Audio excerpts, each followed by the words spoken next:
What's going on, Maximus? I see the mustache is back. Want to talk about that? The mustache will never be gone. It's my thing now. Yeah, I'm waiting for it to curl like right up like that, and then Yeah, I don't know.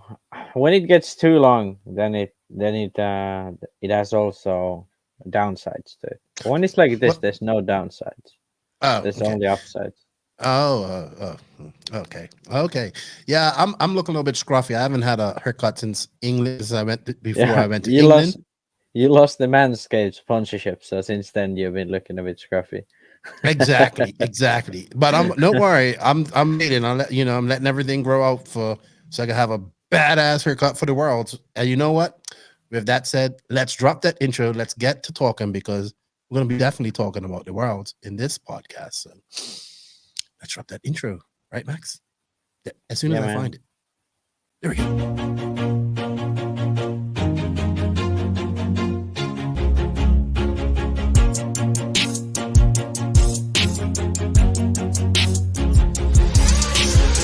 Nitro is the glory, but e-buggy pays the bills.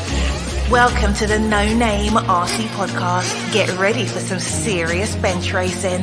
But be warned, we speak our minds, express our thoughts, and sometimes things can get a little rowdy.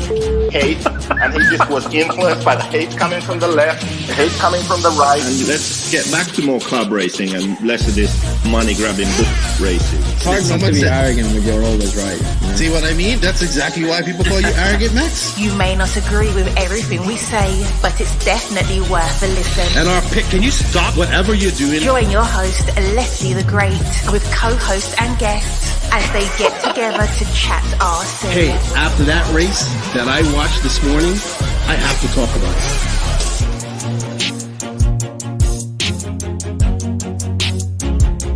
There we go. $100 right here, $100 throw. Oh no! I like this.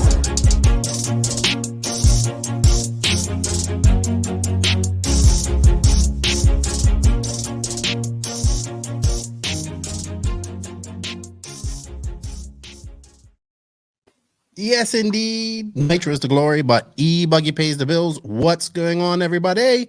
I'm your host, Keena White, a.k.a. Lefty the Great. Over there is... I got a frog in my throat. is the arrogant one with his ever luxurious mustache, Max Moore. What's up, Max? Nothing much. Just chilling, getting ready for the world. Now, I have a question. Is it hot or cold in Finland right now? It's actually quite cold right now. It's gotten cold in like since last week. It's gotten cold. It was quite hot even last week. But yeah. Because last week you were struggling, and this week you have the infamous hoodie on. You have the hoodie, uniform back. Yeah, homeless person uniform. Yeah, that's good. That's definitely good. Yeah, I know the homeless look is just what you love. So all good. Welcome back, Max. You've been busy doing your world's prep and all that stuff. We're going to talk a little bit about that. Is that your dad in the background? Kai sä tajut, että sä näyt sieltä? That was funny. We just had like a random guy walk by. He's still there. Is that your dad? That's your dad? Yeah. No. Or maybe I've never met your dad, so I wouldn't know. Okay, we got a whole bunch of Finnish talk. Is that your imaginary brother Rex? No, he's talking to me. Yeah. All right, we are not going to edit that because that was pure fun and pure natural. We are not editing that out. Anyway, Max, welcome back. Let me mute you for a while I say all my thank yous. So, obviously, we can't do it without you guys, the NNRC squad around the world. Thank you guys for all the support. We greatly appreciate that. Shout out to all the patrons of the podcast. You guys got early release of our guest this week. I'll tell you more about him in a second. Thank you guys for the extra support. If you wish to be a patron, you can. The link is in the written description of this podcast. Also, shout out to the awesome sponsors of this podcast. Remember, everybody, we have coupon codes, affiliate links, everything in the written description of this podcast. If you guys can show the sponsor some love, it definitely shows the podcast some love, and we greatly appreciate it. They are invisiblespeed.net, TZO 200 tires, TNR fuels, High Tech RC, Beach RC, Mayako, Techno RC, RCGP, Papa Willie's Traction Tonic for all your traction needs, G-Spec RC tuning for all your cabling needs. He's also got some tools and fluids as well. Sun Padal USA, thank you to Hefty for coming on last week. He was a great co-host last week for the 10 scale. I have a confession to make as well, Max, that I will tell you in a minute.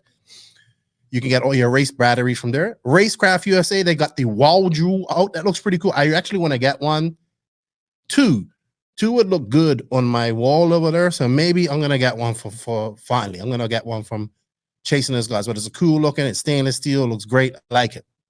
Shout out to Clinic RC, House of RC, RC3 Raceway in Alabama. Shout out to our boys, David Ronafalk, Alex Rahberg, and Jared Tebow in their respective shops.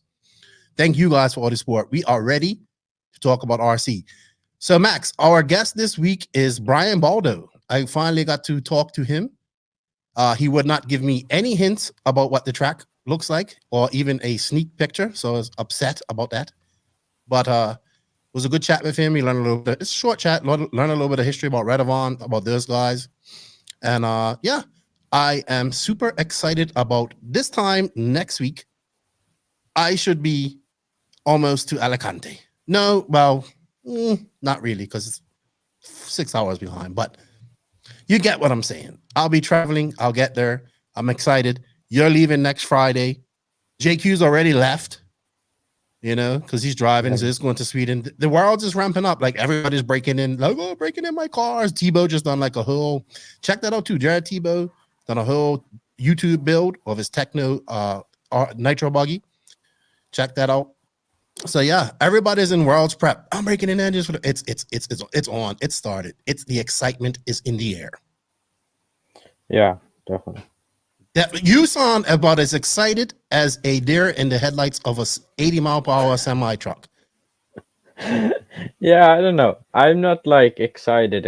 I'm like, yeah, it's cool to go. But you haven't been to a big race in years now. I think your last big race was when? RCGP 2019. RCGP 2019. Yeah. You haven't been to a big race in a long time, so I'll be excited. I haven't seen you since then. So the crew will be all there. What have you been up to? You're building a new car and all that stuff. When are you going to break your car in this week? Yeah. I'll be going to drive tomorrow and on the Sunday. Maybe Monday, depending on if it's going to rain or not. But yeah, pretty much now just testing the final things, and dialing in the car. And anything? I mean, my car is really pretty much broken in at this point. Okay. So. Any specific setup changes that you're doing for this? No, last time when I ran my car, I ran the same setup when I ran in Finland, like the same exact car.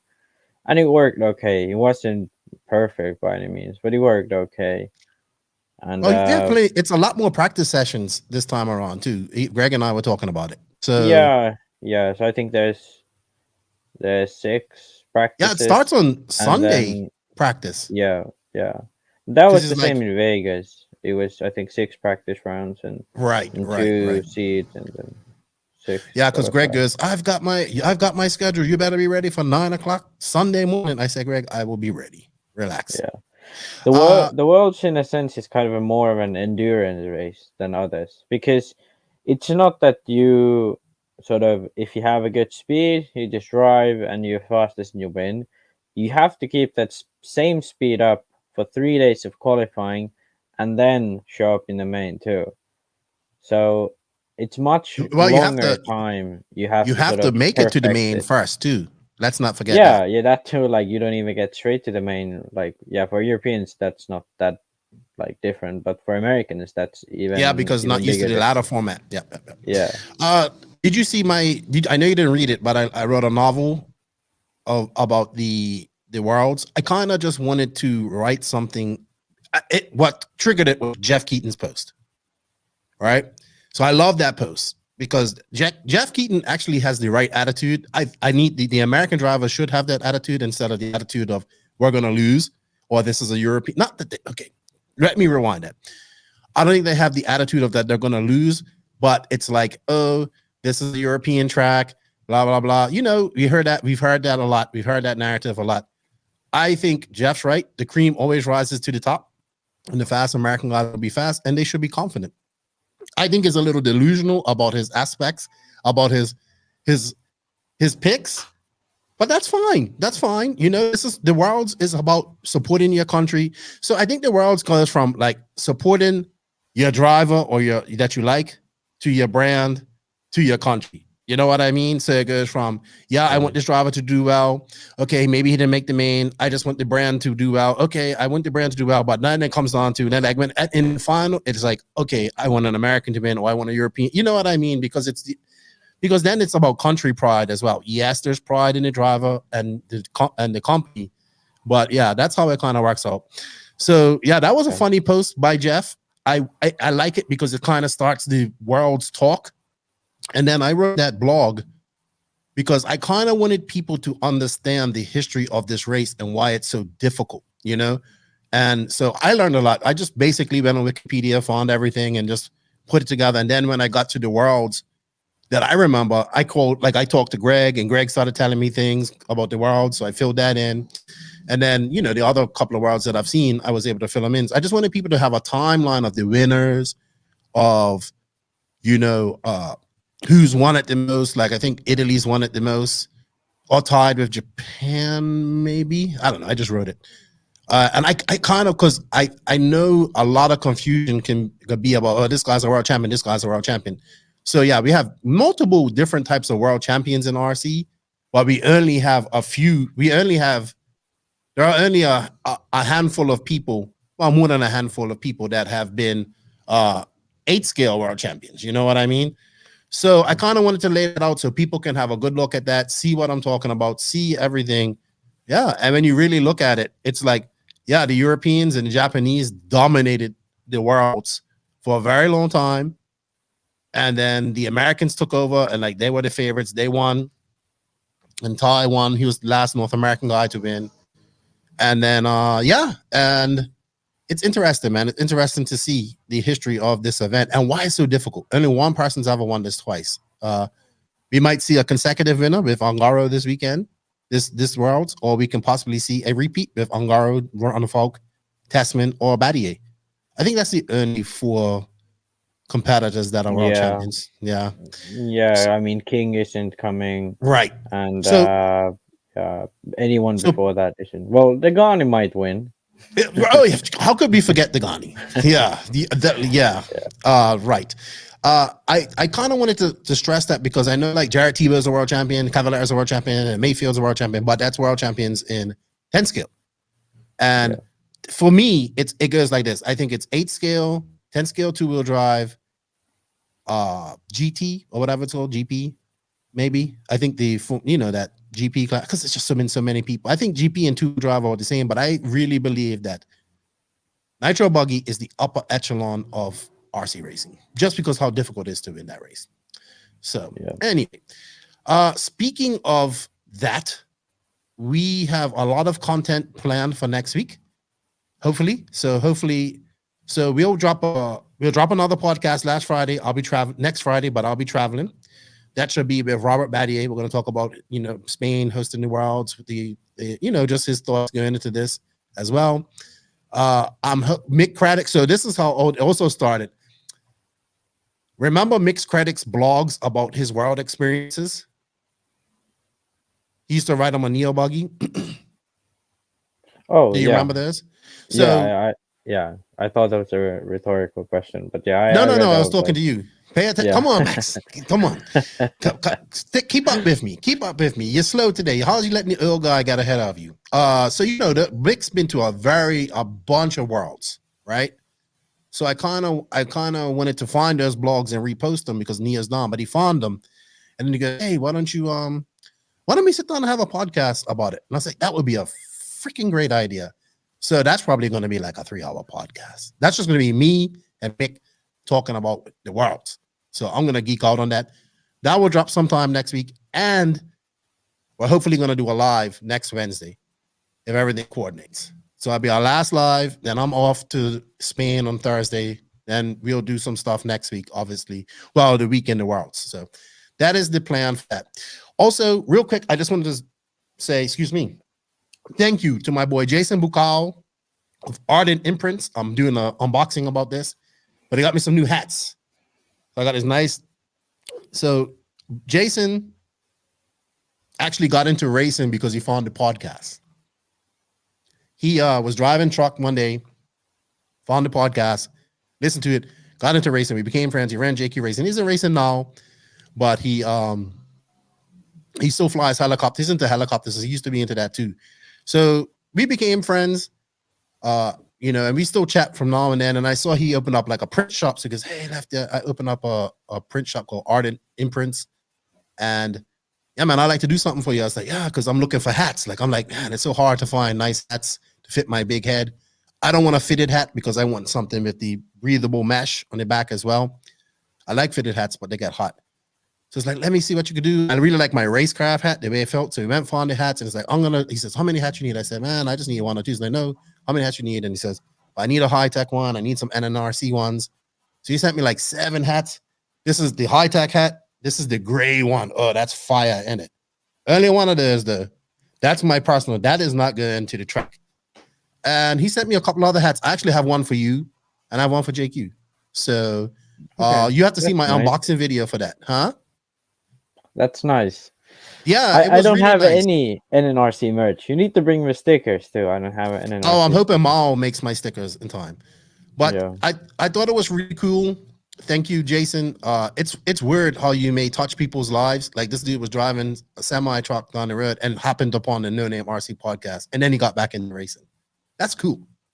Yeah. So I'll leave Ardent Prints. You can Ardent Imprints. Sorry, I keep saying Prints. Ardent Imprints. You can check them on Facebook or Instagram. We're gonna talk about doing some things. Like I want to do some shirts with my logos and shirts with my slogans and maybe something different. We'll see what happens. So thank you for that. I don't have all the hats, but I really love this high-tech hat. This is going to Spain. A couple of quick announcements, Max, and then we're gonna go on to some RC news. But before I do that, I think we're gonna pay some bills, and we're gonna pay some bills with TNR Fuels. Here at the NNRC, we're all about that glory, and the glory is nitro. TNR Fuels is the hottest nitro fuel on the market, owned and operated by Chris Nelson and his family, made by racers for racers. The fuel is currently available throughout the USA in various hobby shops. If you're interested in supporting Chris or getting it in your shop or selling it, you can contact him at on their website at www.tnrfuels.com or contact Chris Nelson directly at chris@TNRfuels. Find them on House of RC or Facebook. Yeah, just hit them up on Facebook. Chris will always answer you. Thank you to TNR Fuels and their continued support.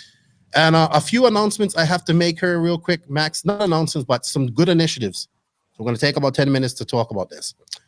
So my good friend, the Carmendis, it's a couple that race in the Southeast, Katie Carmendi and David. So Katie has a podcast called Race Like a Girl. And she's like vlog podcast. They're like really positive. I want to call them RC activists because they're always doing something cool. They have this thing called the Future Stars of RC. So this is actually something that they have combined with Beach RC. And so I'm going to read it out. So bear with me, people. I'm horrible at reading stuff out. So the Future Stars of RC is presented by the Race Like a Girl podcast, is a one-day racing event that aims to create a positive experience and support new racers in the hobby. Future Stars of RC is a non-profit event where 100% of the entry fees go to the track and any donations or product go to their racers. The purpose of this race is to bridge the gap between local pro drivers and novice racers. The race is formatted so the local pro drivers are providing driver coaching and mechanic help. This allows the novice racers to make a knowledgeable connection that they can ask questions without intimidation that hopefully brings newcomers back for more. So you can check out the Future Stars of RC website to see pictures and a better idea of the race. So this year will be their 3rd annual Future Stars of RC race. They'll be holding it at Red Brush RC Track in Mount Airy, North Carolina on September 24th, 2022. The Race Like a Girl vlog will vlog here will give so they have a vlog and all this stuff, and you go to the website. So I'm just reading off this here. This year, they anticipate having well over 30 novice drivers and are hoping to have one pro driver coach for each novice driver. So when they say pro, they're talking about regional fast guys in that area. You know what I mean? In the Carolinas area that will come up and help these kids out with, just coaching them. So one pro driver for each novice racer. They have been getting an average of 20 novice racers at some of the local club races. So they anticipate a higher turnout for the future stars of RC event. So what they've done is they've kind of partnership with Beach RC, where they have this package that you can buy for $100. It's $125 value, but it's $100. And this package goes to a racer, one of these novice racers. So you go to Beach RC, you buy the package. This is how you donate to this. You go to Beach RC, you buy the package, and then that package then goes to the racer that's going to be enter this, one of the novice racers. So what the package includes, let's go with this. So you purchase one of these, there's 30 packages. You're helping a new racer get some much more needed, useful items to help them on their way to the next level of the hobby. All orders will be delivered to the race and be handled and dispersed by Katie and Dave to these racers at the event. Here's what you'll be given each one of these eager, excited new racers. Any leftover kits will be going to newcomers as we meet them on different tracks we frequent. So you get 2 Pro Circuit Hot Dice pre-mounted tires, 1 Ultimate RC tool bag, 1 Assault RC Revolver Series 17mm wheel wrench, a full set of 4 RCDs nuts, double-sided serrated reel nuts, and 1 BeachRC.com gift. This was a great way to pay it forward for the next generation of RC racers and support a great organization. You will be given what normally would cost $125 away to one lucky recipient for $100. So basically, if I had $100 extra bucks right now, I go buy this, and then somebody, one of these novice people, will get it from Beach RC. So it's a great initiative. Katie and these guys have been doing a lot of this type of positive stuff in the Carolinas. I know I went on about that, but I actually have something else to talk about too, because I have to talk about these initiatives because they're good. And anything that's helping to get new people more comfortable at tracks, I am all about it, right? So if you want, check this out. Check out Future Stars of RC on Facebook. Check out their website and figure out how you can donate by getting one of these kits, these boxes. So Mark Santamaria, I was talking to him recently because I really like what he's done. So he started like a MSN special spec class racing series. So I believe this is going to take place over 4 tracks, like in Texas. So it's going to be like September Indy, October at Shores, November at Gold Star, and December they'll have a race at actual Trax's headquarters on the cement. So it's 3 different tracks. It's packed dirt, loose dirt, carpet, cement. So the classes are Spec 3, beginner drivers only. This is the premier class. The reason why spec racing events. So this is, all spec. Spec 2, expert drivers intended for the seasoned racer who wants to grow their racing community and bring a friend. I believe these are team, like you have team driver teams. I'll have Mark want to talk more about this. Spec 1 is the cream of the crop, limited to 20 drivers, 10 teams, 2 drivers per team, just like real Formula One racing. This class is designed for the best racers with the deepest pocket. So I guess that's unlimited.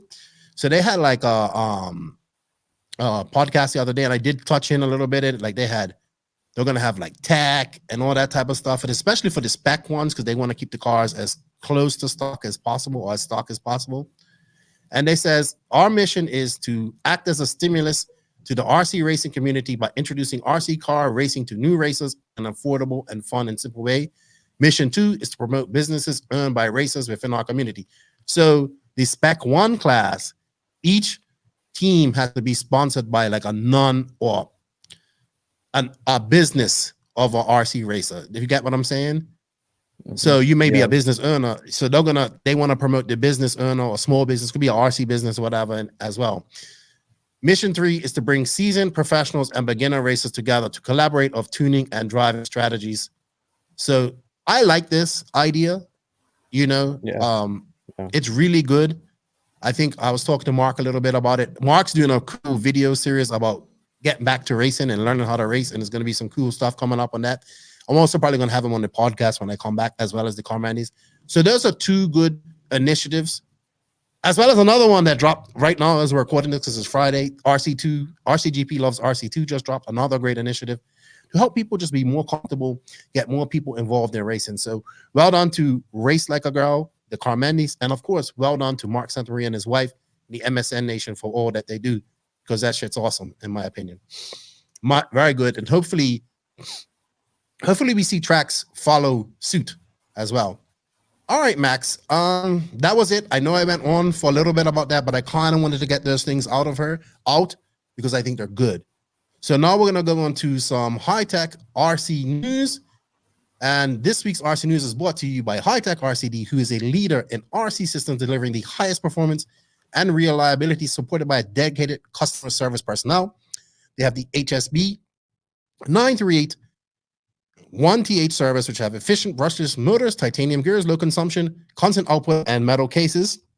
High-Tech also introduces their new DB778 WPs, low profile 10-scale service meant for your on-road and off-road applications. They are manufactured using their high technology that they have adapted over from the industrial servos innovation and all that stuff to do with the industrial side of things. Also, don't forget about the RDX2 Pro Charger, which I've been using.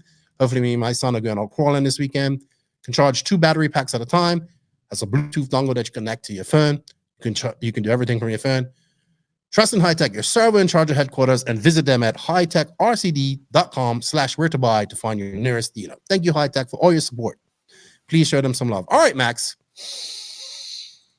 You've been quiet. I don't know. We got to activate you. Yeah, you've been rambling on, so I happen to do that, but I did finish my rambles. Unlike JQ says, I did finish them. Yeah, you did pretty okay. I'm working on that. All right, Max. A few things in the news. I see Wally builds. He was telling me about this when I was in Silver State. I still like Wally's. I like Wally. So they'll have like a private track, and he's opened up his Wally Builds coaching sessions. I honestly think this is such a great idea. Like, I thought when he first started doing this was a great idea. This is something that I think we're going to see in RC more, like actual physical coaching sessions. Mm-hmm. And I think Wally is good. I think we're going to see like Alden Bakers in RC. You know what I mean? And yeah, there will definitely be a time. And people like Adrian Bertin, that is kind of a big part of what David Ronefalk is. Verri being mechanic of Ungaro. And he Richard was Saxon? mechanic of Tortorici. Yeah, Saxton for Rivkin. Who was the mechanic of Tortorici? Verri. Ungaro's old mechanic, now being Butch's mechanic. Okay. So yeah, I like this idea. I think we're gonna see, like, I have this whole vision for invisible speed too, like, you know, talking with Joseph and the physical part of that whenever it happens. So it's gonna be good. Congratulations, Wale. I hope he moved too. So he moved out of like SoCal, I think, a little bit up into the mountains. Got a nice track. He's gonna offer like private training sessions at this track. That's good. 10 scale nets, Max. We were 100% wrong about Rivkin and Mayfield. And Tessman, you was 100% wrong about Tessman because he was in the B's. Yeah, it was weird. Tessman and Mayfield was at a flipped from their usual form. In 10 scale. No, Mayfield isn't okay. He did make a few B's. He, for 2 years straight, I don't think he made even a 1A or something. He did on one. He did make some. He was kind of lacking, but he must have said, yeah. But now he was all right, and like he almost won Tour Drive. Yeah, did you see him like that crash on the straightaway? Yeah, that was crazy. And like from the video, you can't even see who would have won. Like no, I was trying. I couldn't see. Yeah, and yeah, like I was told that like Ty Tessman got booed because he took out Born a Crime in the B main. You know, Born a Crime was in the lead. Yeah, that's good. It was good. They had twin 11-year-old young boys that won stock stadium truck. That's freaking cool. Like a dyad in the force, twins. Yeah, those guys like must be able to read each other's brains when they're driving. Like the Killix. Yeah. Like the Killix tandem driving, they're so used to each other, like they can just predict where they're gonna drive. These kids must, but it's good to see that. It's good to see the young kids doing well. Reinhardt wins ETS. By the way, if you guys want to learn a little bit more about the 10 scale nationals, you can check. Is Max frozen?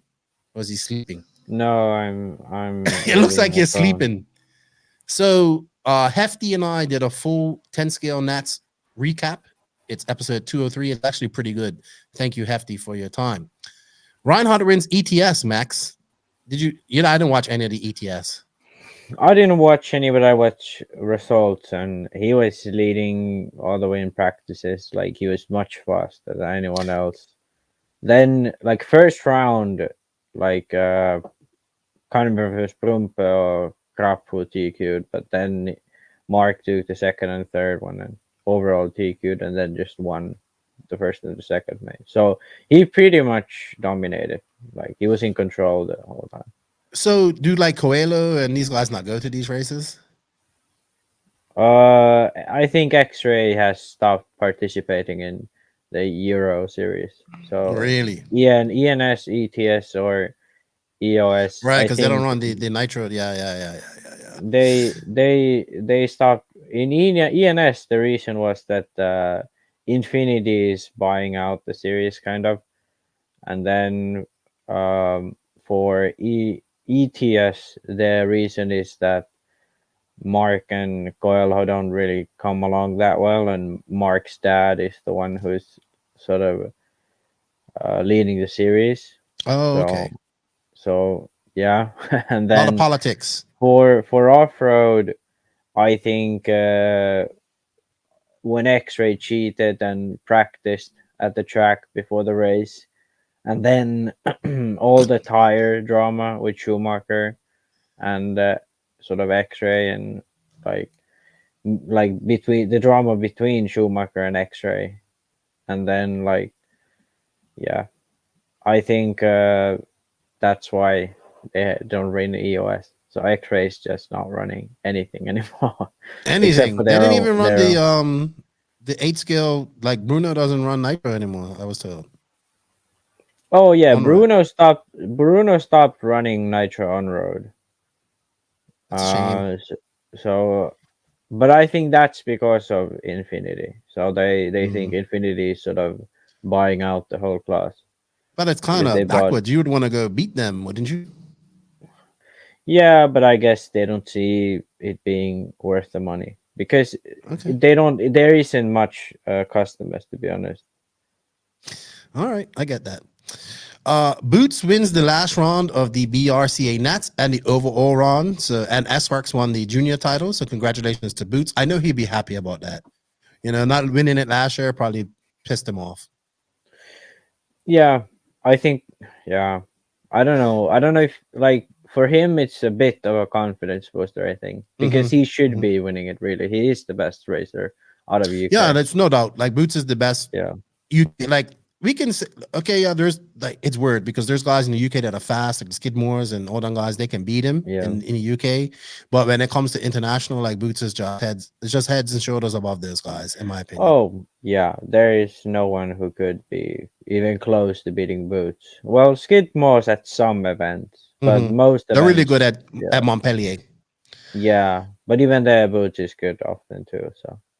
Yeah. So this weekend, if you guys want to watch something, we have the Hearts GP. It's going to be full broadcast on live RC. RC Racing TV. They'll be there. It's a bank weekend or a bank holiday in England. So Monday they'll be racing Sunday and Monday. You can follow that. I'll put up the links on the NNRC page. And also we have another great race that is the Quebec Classic at Beggar Racing. I was looking at the track. Looks really good.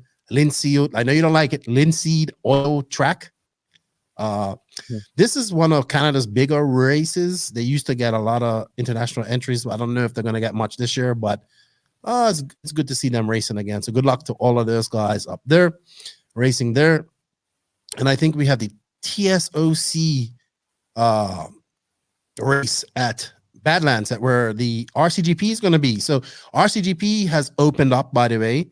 I think it's 44 people. So everybody, can you please go sign up if you want to be a part of it? I've had a few people complaining about the spec tires, not complaining, but asking why they went to spec tires in Italy. Didn't they drop the spec tires in Italy? And why are they back to them? I said, well, they went back to spec tires in the UK. This is the one thing that I don't get why people don't like it. But I think it comes down to people are used to just putting on that fast tire and going faster. You know what I mean? So when you put everything together and everybody's on the same tire, it just makes everything even, Steven. And that's why I like it. So we'll see how that goes. Hopefully it gets about 80 to 90 entries, and we do that as well. Max, so I have a little gossip. You know, Gossip? we're coming to the end of I don't know if it's gossip, but it's definitely piquing my silly season spidey sense. So I see that Merlin Depta, I don't know, have any idea who he is. You probably know who he is because he's European. Has left Serpent or is not with Serpent anymore after 17 years. Who's this guy? Is he an on-road racer? Merlin Depta? I haven't no clue. Okay, so anyway, he's out 17 years at Serpent. We had a Billy Easton sighting at the Nationals. I haven't seen or heard from Billy Easton since probably the 2018 Worlds in Australia.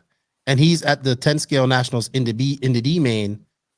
I think Billy Easton's a vampire too, because it's like 40 something and he still looks young. But yeah, and then he's rocking the Serpent thing. And so like me and my buddies were talking like, what's going on with Serpent? Like guys are leaving. Billy Easton's out racing 10 scale in the D main. Is he looking for a job? What's going on with Serpent? Have you heard anything? Because like Serpent in America is kind of non-existent. I don't know how the on-road scene is, or the off-road scene. There's a couple guys running the car. The car is good. Like we're not going to dispute that the car isn't good. Quality is good, all that stuff. But are we seeing writing on the wall for Serpent? Yeah, I think so. I don't think they have like distributors around the world, and then the distributors have team drivers that get free parts from Serpent. But I don't know if they get travel. They don't have any factory drivers. So I don't really know if they just think they can keep going like this with just their brand, like just to have good distribution and just have the Serpent brand. Like if they think that's enough, I don't know, but it looks like that's what they are trying to go with. Almost like Mugen, but Mugen have the reputation. Mugen have they have more. I mean, Serpent has reputation too on road side, but Mugen sort of has the pro still. Like they have at least one pro in all classes who can win. I would agree with that. Which is weird seeing Billy at a race and you haven't seen him I don't know if he's been racing in Florida. Maybe some people will know. But yeah, I don't know. It'd be interesting to follow the development of that as well as we go. I know like in Sweden, there's a good bit of Serpent drivers in the UK, but I don't know on a worldwide thing. All right, Max. I think that's it. I think we're going to go into our Beach RC questions. I don't have anything to add to that. I didn't look at the news this morning, to be honest. Yeah, so let's go on to the Beach RC bench racing Q&A. BeachRC.com, the racers' one-stop online hobby shop. Choose from all the popular brands and variety in stock with super fast shipping and great customer service. BeachRC.com still has the local hobby shop feel with all the benefits of the internet. BeachRC.com is the exclusive distributor for Ultimate Racing, JQ Racing, Pro Circuit Racing Tires, Nitro Lux Fuels, and Assault RC Performance products. So fill up your cart and check out at BeachRC.com today. Yes, thank you to Brent and Lucas and all those guys at Beach RC for the continued support. Lucas just dropped an unboxing video of the Losi mud truck. He wasn't too happy about it. And guys, put that truck through the ringer. Check that out on YouTube. And thank you to Brent for his support. I'll see him next week, in the following week at the Worlds. Yeah, and we have an affiliate link for that, people. If you guys can use that, it really helps. We got a little slice helps us out.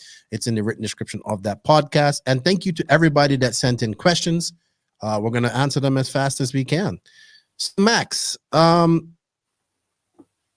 right. So we're going to do Instagram questions first. Because this is from Jarmo. I know this is my boy up in the Northeast. What's up, man? How you doing, Jared? Could you guys touch on how you organize your gear when going to races, specifically how you pack and organize spare parts that you want to bring to the track? Do you just throw everything in an OGO, or do you try to group parts together in smaller containers? For example, all suspension parts together, arms and other plastics, etc. Thanks. That would be you, Max. How do you organize your parts and stuff? You like your red boxes. I don't have red boxes anymore. I just have like plastic boxes where I have parts. Mm-hmm. And yeah, I do like segments like if I know I'll be doing a diff, I don't have to reach for 5 or 6 different boxes. If I need to change like out drives and stuff, I just have all that stuff in the same one.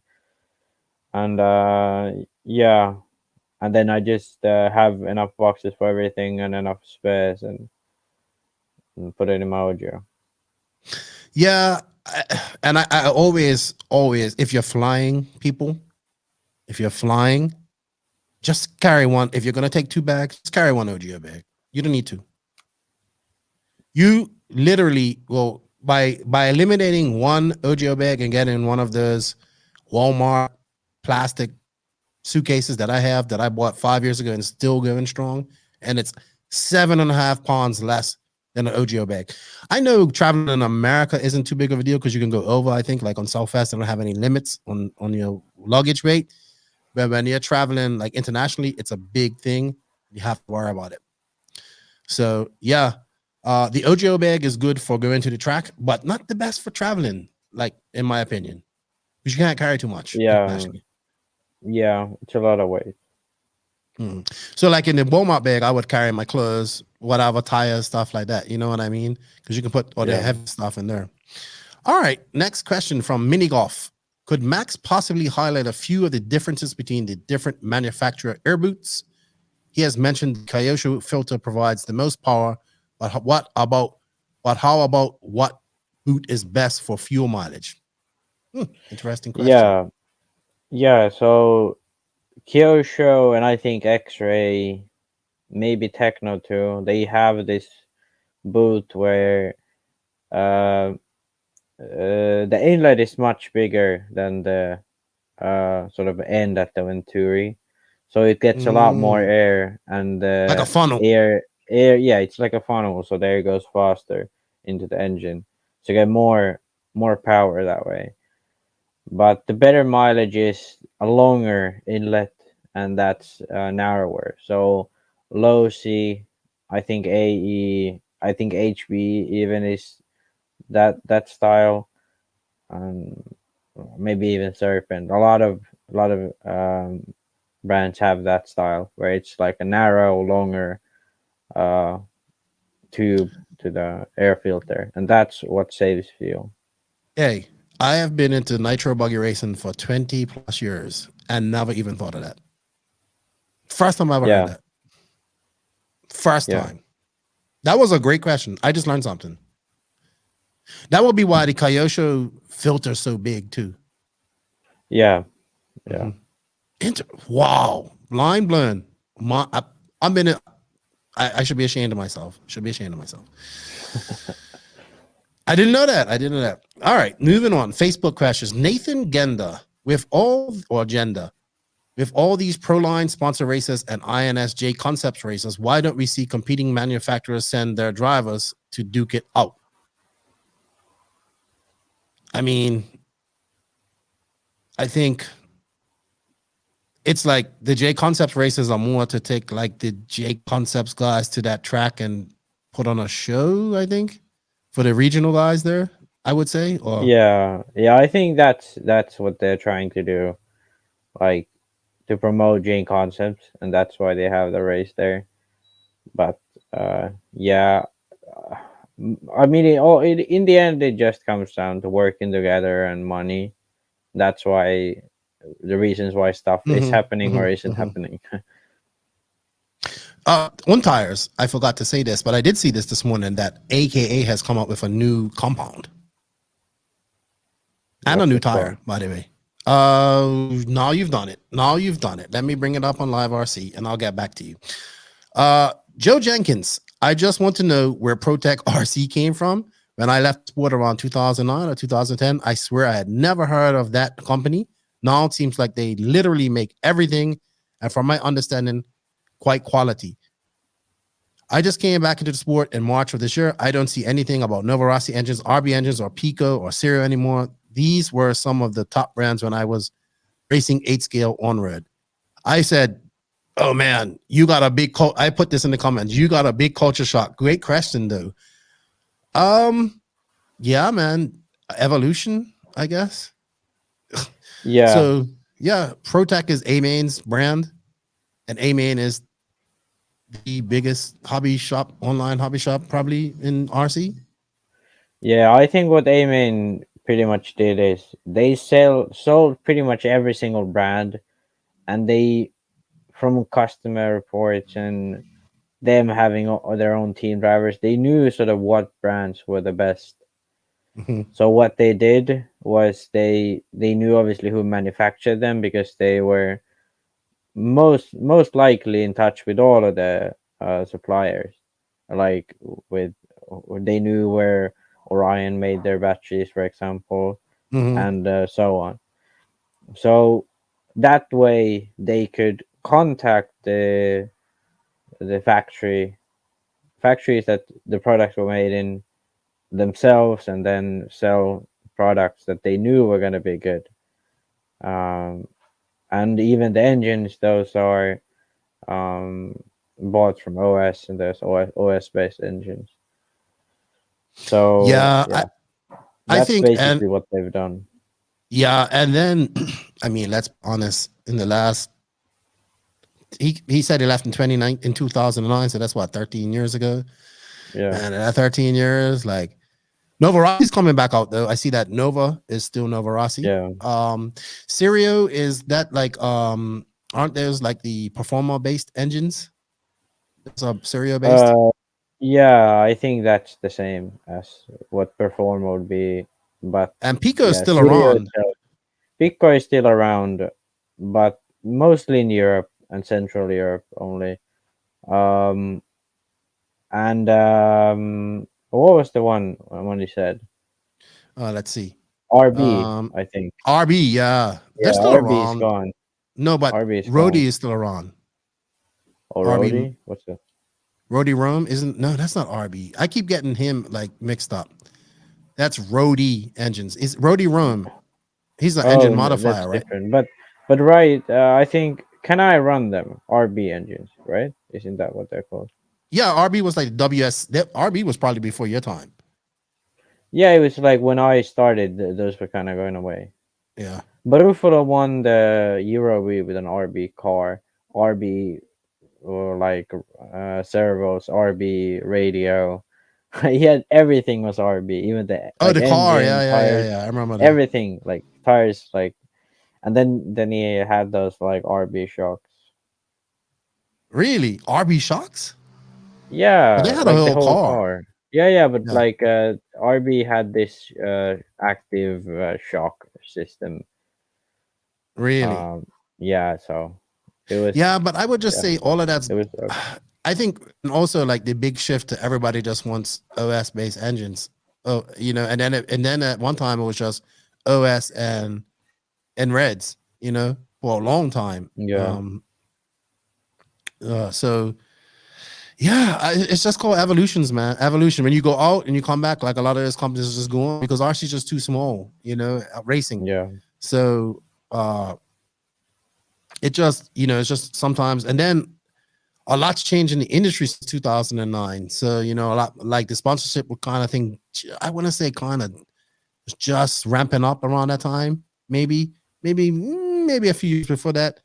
But still, like in 2019, I don't think it was that easy to just go out and become a be a sponsored driver. So lots of things have changed, man. Lots of things have changed, Joe. Lots of things have changed in RC, my friend. All right, next question. Okay, so we will answer. Oh, Mike Driscoll, what's up, good buddy? When he wants to know from you, Max, when would you use the upper arms on the Mayako, and when would you use the links? Yeah, so this is a pretty easy one. Basically, every time you go to a new track, you should start with links, because if your setup is a bit off, it's a little bit more forgiving. But when you have dialed in your setup, if the track is smooth enough where there's not bumps and the grip is consistent enough where you can use it sort of, and you know the limits of it, that's when you should drive the upper arms. But if the grip is inconsistent, it's a bit bumpy, especially if it's lower speed and bumpy. And that's when you want the links. You get a little bit more forgiveness. Yeah, so like Nemo, you want upper arms because maybe, but if it's too slippery, then you could be better off with links. But it depends, because if sometimes it's too slippery. Just Neo. No, sorry, Nemo. I said. Oh, Nemo. Yeah, definitely upper arms with Nemo. Nemo. My mistake. Your fault. Yeah. My mistake. I'm still trying to find these tires. I know I didn't imagine this. I know I didn't. All right. Next question is, we don't have too many questions left. Benjamin James, if Cavalier or Mayfield pull off the win, become, I believe, the second person with an 8th off-road and a 10th off-road world title, will that put them in the Masami echelon and in discussion for the greatest driver of all time? I have Cavalieri and Mayfield above Masami, to be honest. People can get upset at that. Yeah. No. I think Cavalieri won his titles. Listen. I think there are more people actually. Like I saw this comment, but I think like Masami hasn't won 8 scale off road. I think Mark Pavidis has won 8 scale off road and 10 scale off road. Is he the only one? Yeah, I think so. He's run on road too. Yeah, he has on road, off road, and then 8 scale off road. So he's pretty like he has been pretty badass. Yeah. I'm not trying to detract from Masami. I think he was great in his time. It was also a time when you had to get better equipment. You know what I mean? So it's a different. Yeah. Cav and those guys were kind of at the tail end of that. I want to say where you had to have, they did in the time where you had to have better equipment and like. Yeah, I think Cav got most of his world championships in the sort of, I'd say the sort of when 10 scale wasn't that big. Okay. Because I think 10 scale wasn't biggest like end of 90s, and then like 2000 it slowed down. Right. So when it had that lull. Yeah. But I mean, he's got 4 reading titles. Like lately had a reading title, like in the time where 10 scale's been big again. And Mayfield, he may not have the championship titles, but we can't. And you have to throw Tebow in there too, man. I'm sorry, like these guys are good. Like Tebow has TQ'd like at least 2 worlds, but I think it could be more. No, I think just 2, but 2 8 scale worlds, and then he's TQ'd tool drive worlds twice. I think he has lots of worlds TQs, but I think 2 wins. I think he has 3 or 4 world wins. He has at least 1 in tool drive and at least 1 in 4 drive, but he could have 2 in 4 drive. I think he has more. I should know this stuff. It's amazing how you forget all this stuff. But yeah, to that extent, it's hard. Like I have Cavalieri as one of the best. We're not taking away from Masami, but it's different eras. I think you can't. It's hard to judge these. Like the Cavalieri that I'm thinking of isn't the same Cavalieri as now. You know what I mean? Yeah. Like, so it's different. It's just a little bit different, in my opinion. It's hard to say. Like one of the greatest of all time probably isn't even racing yet.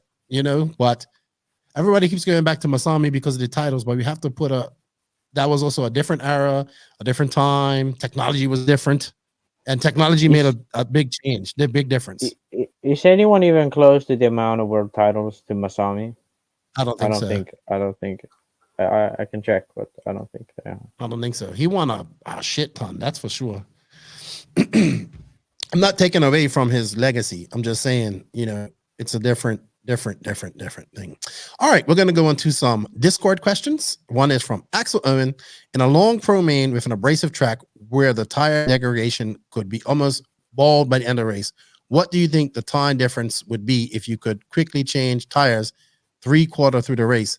Has anyone tried this, like gluing the nuts on the wheels and using an electric impact driver? Or are there FR rules about having the same tires start to finish?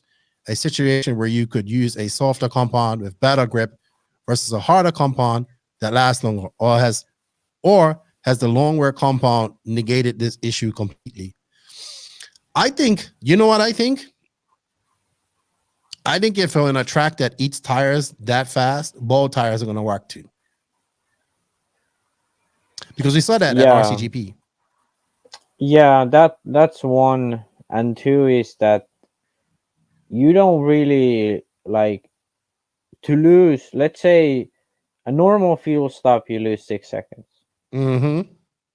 That's like an average fuel stop at any track. Mm-hmm.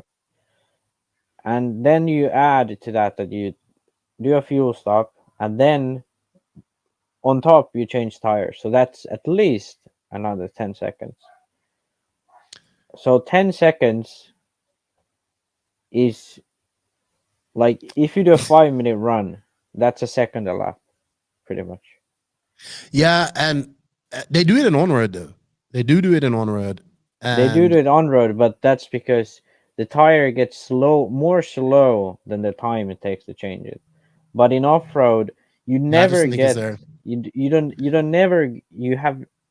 can't get into a situation where your tire is over a second slower per lap than a good tire. It's very rare that you get that. And even if you got to that, the stop would still have to be really, really fast that you could even get equal.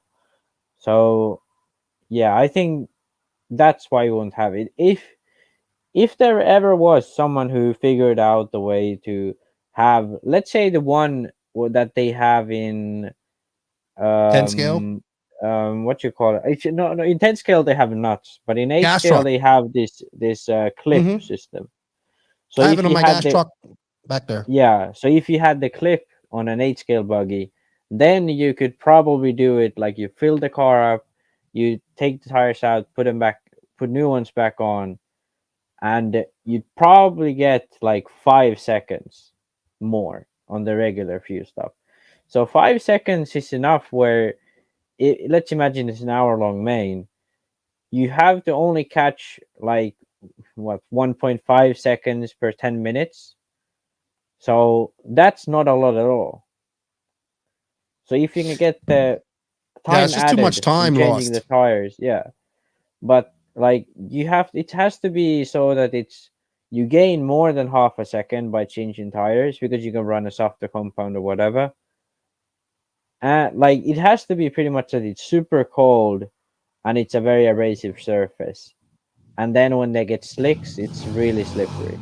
That's basically the only situation where you would like to have a tire change. Yeah, because at RCGP in South Carolina, those tires were like impacts almost. Yeah. When they came off that track, they were bald. And I thought that the tire was the best when they were bald, because that track just had so much traction in the line. Obviously, once you get off the line, it's impossible. But I think these tracks develop such traction in these lines that at some point throughout our hour-long main, like I think it's more the body of the tire. You know what I mean? The tire gets too soft and hot and all that type of stuff and gets greasy. If you can control that, as long as it's not too hot. You know what I mean by that? Like when a tire gets too hot and it starts, like too flimsy and it starts tripping over its sidewall and all that type of stuff. That's when it becomes a problem if you have a track like that. But if you can still have the ball tire and that tire is still not getting hot and still kind of just, maintaining its structural, what's the word I'm looking for? Reliability, I guess. Yeah. I don't know. It would just be too much trouble. Like the gas trucks had it because they used to change out the rear tires, and it was just a quick little system. Boop, it's fast. But I just think to change all four on an 8 scale without some sort of quick change system, like people's just gonna stay on the tires, and you lose. Like unless you make it a rule that everybody has to change tires. Yeah, at some but point. I think if you have a quick change system, I think if you have that, then there could be a situation where it's actually faster. At least there could be more of those occurrences where it might be like you faster said, to change tires. if you can change that's pit stops becomes 11 seconds. Yeah, but that would be a super. Geez, you'd have to be like that would take. Yeah, but imagine like you can just take two hands, pop it, and then put it back on. Yeah, some people can do that. Yeah, yeah, you don't have that luxury. But I mean, that would make it more exciting. But I would think it would have to be mandatory. No, I don't think so, because it just needs to be fast enough, and the tire wear just needs to be like high enough, and sort of the conditions matching it. Then it will be, people will do it. Okay. I could do that. I could see that. All right, next question is our last question. It's from Tony Bullet. He wants to know. He puts up some pictures of boots from the recent and T-Pro from the recent BRCA Nats. And he goes, why are sometimes pro drivers signed with one brand use another at big events like the EC Electric? Well, like this. So I've had this question come up a few times. So I'm assuming like T-Pro is announcing that Boots won, but he was using something else. No big surprise there. So I think the easiest way to explain with this, this is how I explain it. When Ryan Mayfield and J Concepts first started, Jason Werner bought all of it. Didn't matter what tire was needed at a race, Mayfield would have it because Werner would buy it, because they're still developing their tires. In fact, there's this infamous, it's gone now, but there's an infamous 5150 video of the Hot Rod Hobbies. It might be back up, where you see Corey Drakenberg kind of saying, "Oh yeah, don't forget to send Proline that check to Mayfield after he won," right? So that's what, I think it was 2014, maybe that happened, something like that. So there are clauses in these situations. Now, to see Mayfield running a different tire nowadays, that'd be like, ooh, like wow, because J Concepts is a very established brand now. We're talking about when they first started. Yeah. So T-Pro, Raw Speed. I know when Raw Speed they did the same thing. Like Cav he had a clause like if Raw Speed didn't have a tire that worked, he could use whatever tire that was there, and that Raw Speed would buy them, right? When these tires are developing, when these companies are developing tires like this, these drivers usually have a lot of leeway on what they can use. So if T-Pro knows they don't have a tire that works here, it's more important that he wins. Also, I think in this case, the chassis manufacturer is more important. Yeah. I think T-Pro is special. Like, you don't really even have to explain T-Pro, because it's pretty much S-Works and T-Pro is the same thing. So like they just have boots running T-Pro, which means that S-Works is paying for his tires, and T-Pro is just a brand, because if T-Pro works, they'll run T-Pro, and if it doesn't, he can run whatever. So yeah. Now, a more nefarious incident of this would be two incidents, I would say. Would be the when X-Ray made Martin Bayer not run drop AK and run Proline at the 2014 Worlds? Was it that? Well, I think he made his own decision, but okay. With X-Ray. But yeah, he ran Proline in the main. He was an AK driver. And then Fast forward 3 years, and Ty Tasman was the actual driver, and the Neo race incident where he ran J Concepts tires. No, that was like super taboo because like Proline, like 2 weeks before that, like released this announcement, and I remember JQ getting in so much trouble for relieving that. Like the guy who reported the trouble got in more trouble than the guy that actually did it. Yeah. And I think since then that whole thing's kind of died on. Like, but like, I don't think you'll see like Mayfield running a different tire. I mean, you might at this Worlds if they can't find nothing that works. But I'm pretty sure J Concepts has made a tire for this race. So yeah, and it's just kind of how it is. Like, so T-Pro can say they're developing tires, I would say. Yeah, they're developing tires. And they'll probably have a tire very similar to that coming out eventually. They're developing their tire lines, and that's how it goes for now. So they have this clause. I think it's the same with Kness, because he's on T-Pro, right, as well? Yeah, he's on T-Pro. Yeah. So it just is what it is. I think it's just S-Works. Like, imagine Butch had still drove Proline, and at some track Proline didn't work. So then S-Works would look bad because Butch has to drive Proline. But now when it's T-Pro, the car doesn't have to look bad because of the tire, because he can always choose the best tire. Yeah. So it's like basically these guys got an open tire contract. Yeah. But still have some regulations. Now, whereas Runafalk has a fully open tire, like he doesn't get paid by the tire. He refuses a paycheck to run a better tire. Big difference there. Yeah, so it just is what it is. It is what it is. I don't think you would like see that from any of the, like, you wouldn't. I mean, you may, like, I know like when Hot Race was still trying to find a good indoor tire, like Curl would use. I was told that Curl used J Concepts tires, or Hot Race drivers would have to use, like, when they had a very limited, like for those indoor races, like those race time events. So it's, I would rather have it out in the open than trying to hide it. Like, just say, hey, look, we didn't have the tire, we had to use this. You know what I mean? Or make it spec tire. Then you don't have to worry about that. All right. I think that's it, dude. I think that's all of the questions that we have. Thank you everybody for the questions. We greatly appreciate it. Thank you to Beach RC and Brent for their continued support. We greatly appreciate that. Remember, everybody, there are affiliate links that you can use. Please, if you can use that, it helps us out a lot. Gives us a little slice. Max, I'm going to go over to the interview with Bryan Baldo, and then we're going to come back and we're going to talk about this video that launched this week and look at a few drivers before the Worlds and then wrap it up. All right. So I'll see you back in a minute. And thank you to Techno RC for bringing us the Techno RC main interview of RC Redovan owner, one of the owners of the Redevon track, Bryan Baldo. Techno RC. Techno RC. Techno RC is a premium manufacturer specializing in 8th and 10th scale high-performance off-road RC buggies and trucks. Visit www.technorc.com for a complete catalog of their products. Techno RC. Excellence in engineering. Hashtag Techno Takeover.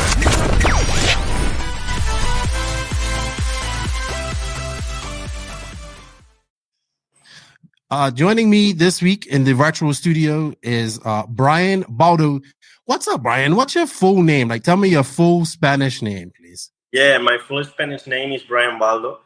My mother decided to put me that name for one TV program she likes, and she decided to put me the name. What, Baldo or Bryan? Bryan Baldo. But you have a Cecilia as well, right? Yeah, this is the second surname in Spain because, in Spain, it's only not normally in the rest of the world, you have your name, your main name, and the second name. And in Spain, we have 2 second names. Yeah, like my son and my daughter, they have 2 second names. They have my last name and my wife's last name. But if you guys don't know who this gentleman is, he is Bryan Baldo. He is one half of the Baldo brothers. His other brother, Oscar, they own the Redevon track it's Redevon, right? The actual, Redevon, Spain, which will be holding the 2022 IFMAR World Championships for Nitro Buggy. I've dubbed this, and I think everybody is kind of hyped up about this, probably one of the most important and epic and most competitive worlds we've probably had, because it's a lot of competition on what I think is, for me personally, like one of the, I've never been there. I've never been to the track, but I've just watched videos. I've streamed it. It's been a track I've always wanted to come to, what I consider to be the biggest and like most badass track we have in RC, which is Redevon. So, these brothers have been racing for quite a long time. They are going to be the first Spanish. This is going to be the first Spanish off-road 8-scale buggy nationals, correct? I mean, worlds. Yeah, it's the first worlds in Spain since the is making, and the first in Europe since 2014, I think. Yes, the last will be in Italy. It's strange that Spain has not held a nitro buggy world so far. It's strange, but never have any people that have the motivation to make one world in Spain, because make one world is super difficult.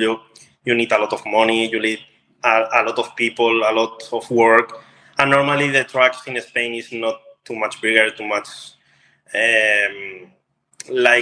not like Redevon, but the problem is don't have a big challenging track in Spain. Track in Spain is good because we have a lot of good track in Spain, like Fuencarral or another ones. But the problem is make one world needs a lot of things, not only the track. A facility. It needs a good facility and good people behind it. Yeah, the people behind, the facility to have people behind. If, for example, you have any problem during the week, have the facility to search that problem, the solution as soon as possible. It's not only have the good track, it's all the facilities and all things that including make one world. Oh, I agree. I know, because I see what RCGP demands, what they want from a track.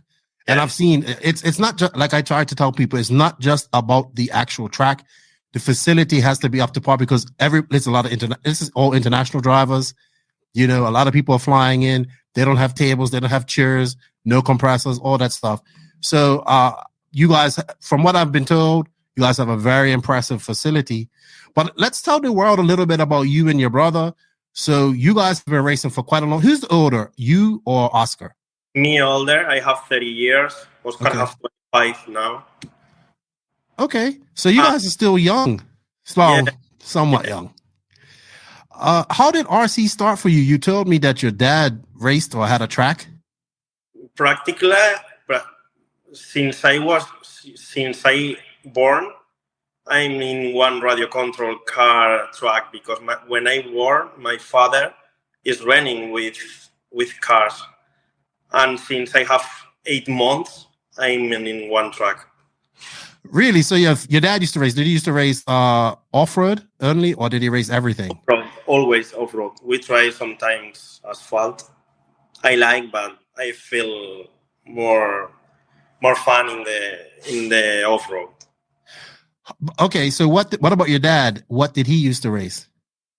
What? Your father, Padre. He used to race? He raced from 1990 to 2009. And when my brother and me are improving in the radio control, he left the radio control and make mechanic from me and my brother. Was he good? He's good. He makes finals in nationals normally. Okay. And he won the local championship of there. He won a regional championship. He won also the plus 40 Spanish nationals. Not bad. He ran not good. Bad at all. So you came first. We have a joke because we are talking with my brother and I say, "Hey father, why when Worlds is finished, don't try again to run only for plus 40 or an electric or one similar thing?" And he say, "No, because now the things are too different. For sure, I don't be good with the car."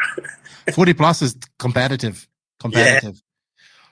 so you came along first. So you was racing RC from a young child. When did Oscar pick up the control? Oscar, for example, me, the first time that I take one radio control car is with 5 years, I think, 4 or 5 years. Oscar, for example, is 9. Oscar he started later. And he started directly in one race, no practice. Really? So you think Oscar's more talented of you guys? I think the best thing that have Oscar is because he's more calm than me. He is more consistent. He's more calm. Yeah, but you guys, I think the first time you guys kind of came, when I remember seeing you, was maybe from Neo, way back in like 2015, maybe. Yeah. Yeah, I remember seeing you guys there. I think it was maybe running Mugen at the time. Yeah. I can't remember. Yeah. And I think you was the faster one, though, at that time. Yeah, for example, now I'm father since 9 months ago. And, that things, you lose time from the radio control to make another things with the family and with the work and everything. And, for example, Oscar don't have any child and anything. Only have time to work and to radio control cars. Me, for example, it's more difficult to make practice or make some things. I have the hit in other places. It's normal. But for this year, no, because it's ending. But for the next year, I have more time because my boy is a little bit more bigger, and I have more time to practice and everything. Congratulations on your son. Are you gonna get him to race? Do you want him to race as well? If I try to, my son will be in the radio control. Depending my son, because he's, for example, he likes football. Can't change anything. But I try. Because, for example, I think for the Worlds will be here some days. And I try for sure because I'm in the radio control car since I have 9 months. And for sure, we try. And if I don't try, my father, sure that he try. Of course, Grandpa, Abuelo's going to try for sure. But that's good. Congratulations. All right. So I just wanted people to get to know that because you guys, you and your brother have raced. I think you guys have made some Euro finals as well. One of you or both of you, you've made. I think one year you made some Neo finals as well. I can't remember. Oscar made one year main final of the Neo. The Neo year in Redovan. He made also one final of the Euros. I made 2. I any Neo final. But for example, in Montpellier GP or some race like this, we normally make final. Yeah, I just want, because a lot of people were kind of shocked about your brother at the warm-up. And I was like, no, these guys are good racers. They're fast. You know what I mean? So it's viable. It's good. I've watched you guys. I've never met you guys because we've never been to a race together, but definitely seen your names come up. And then of course with the track, I love the track and all that type of stuff. So tell us a little bit about Redevon. How did that come about? How old is it? And when did you guys decide to make this massive facility, RC facility? The first of all is the first track that we have is not in Redevon. It's not that place. We are in Orihuela. It's 10 minutes from there. And it's a good place also because it's in the middle, 1 palm trees, And the track was super good. We ordered to make the worst to Italy. Try to make in Orihuela and finally go to Italy. And we stayed there from 1990 to 2010, I think. 2012. Okay. And 2012, with the city council and the government of the town changed, the government say you don't have place to be there. You need to go. Okay. Wow. And we searched because Redovan is my town, with the government of there and asked for some places to make one radio control track. And we checked that parcels and everything. And the government of the town say, if you want to make that the track there, no problem. And that's all. We have a agreement for 50 years there. And in 50 years, we are improving every time the track because, for example, when we began with the track, it's not like this. It's super dusty, super basically, it's a basic track. And in the years, we are improving, making the parts in concrete, thinking to make more challenging, thinking, continually thinking. And this is the fourth layout that we made there. Counting the layout of the world because it's make it. And I think every time that we change everything is to improve and to make a little bit more challenging. Oh, it's definitely challenging. So let's read back. So the government, you lease the land from the government for 50 years. Does the government assist you guys with any funding to build it, or does that come all out of pocket? All money that we make the track is from my father. Wow. So it was nothing there when you got it. It was just land. Yeah. It's the usage is totally private because we spend all money to make the track. Did it have, it was just, so no electricity, no water, nothing out there when you... The electricity and the water is from, we have an agreement with the city government to make half of the year here, half of the year RC Redovan. And for example, now for the wars, for sure, he make a help to put the electricity to all containers because we have 12 containers in total.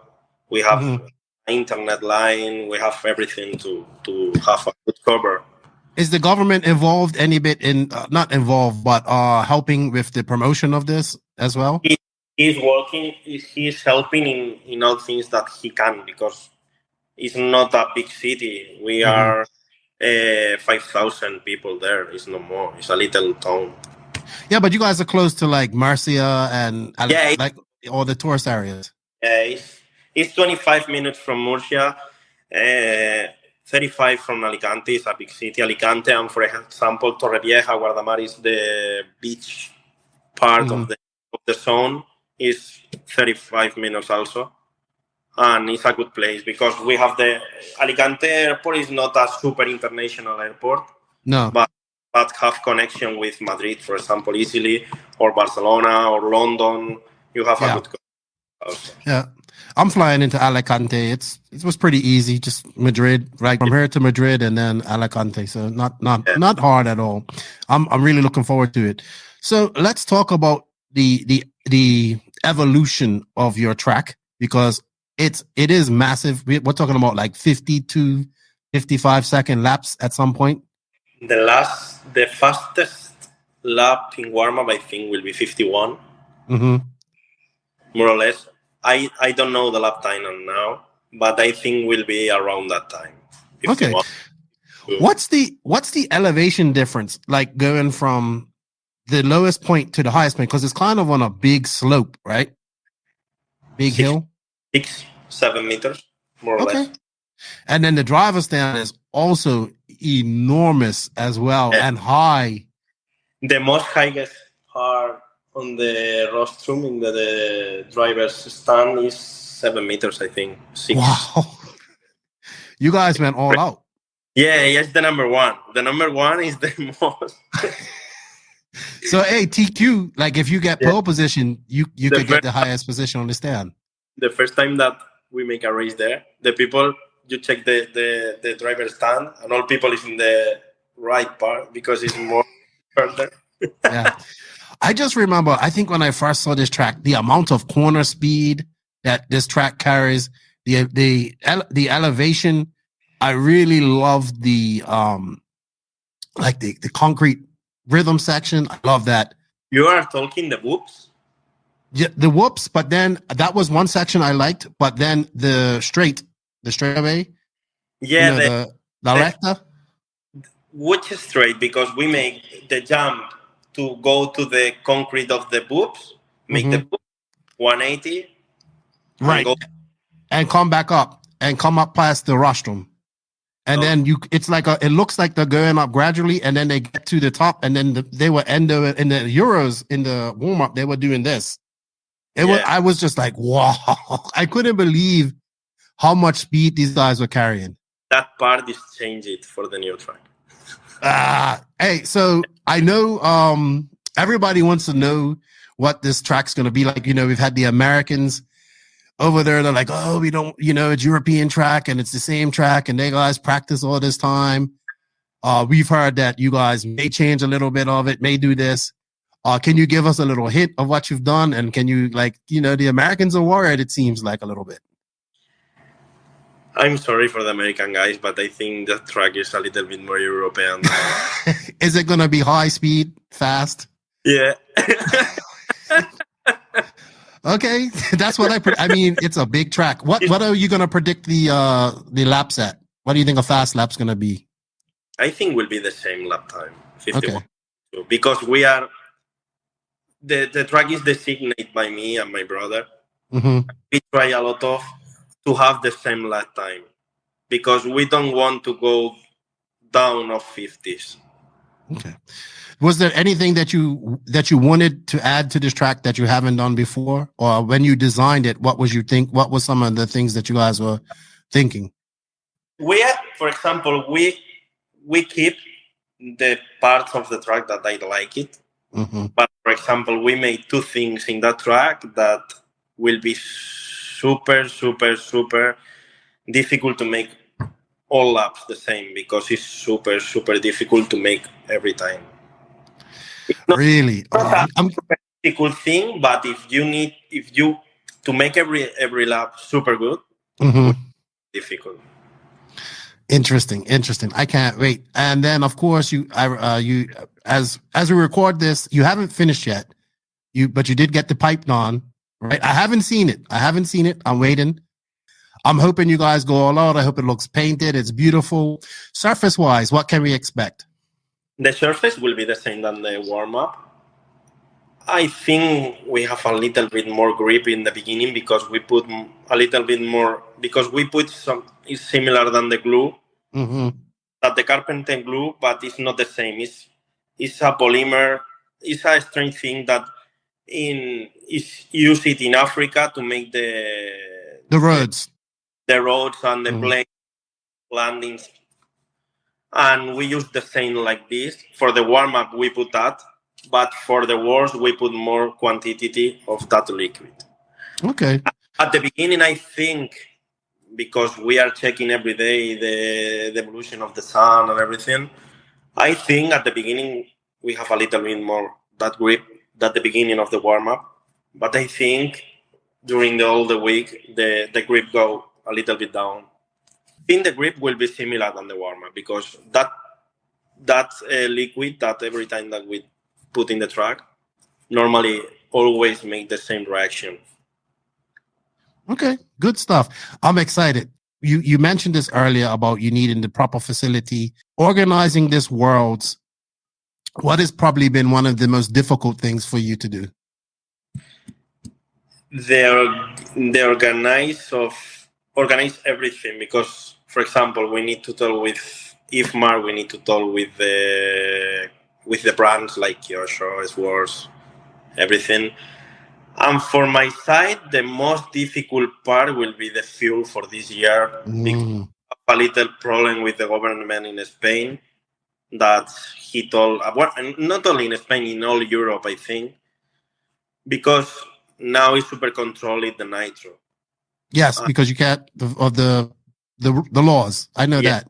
I know that the 16% is okay. It's not necessary make anything, and every driver can drive with 16, and it's not necessary make any of that the thing that we need to make now.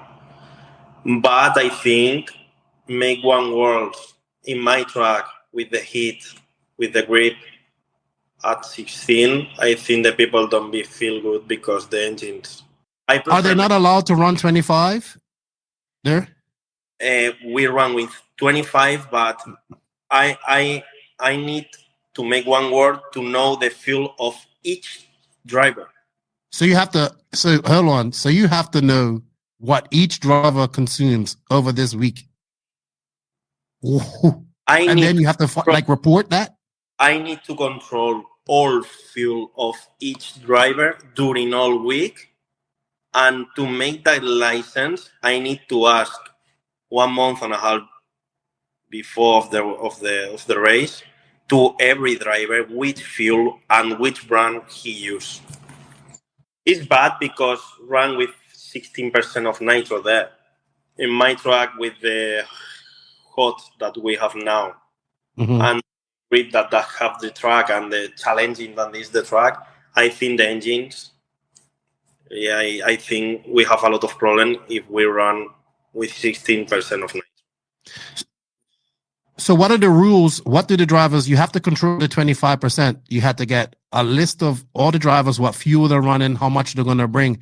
What are the rules for the fuel while you're at the event? Because you have to turn it in and it has to be like locked away at the end of the day, correct? Yeah. At the beginning of the event, each driver needs to come to me and finally buy the fuel there. We have 6 brands. Okay. To make one idea that how many cans I need to ask every driver which brand he used. Normally from the USA drivers, normally the most part of the USA drivers run with BP fuel, but in Spain don't have any distributor of that brand. And the Americans don't can run with that brand for that reason, because the government say that if the distributor don't make any things and any papers and any documentation that need to make, he don't can make the license to me can run with that fuel. I know that the people is a little bit angry. I understand, because it's normal. You are running with one fuel and you know how works that fuel and everything.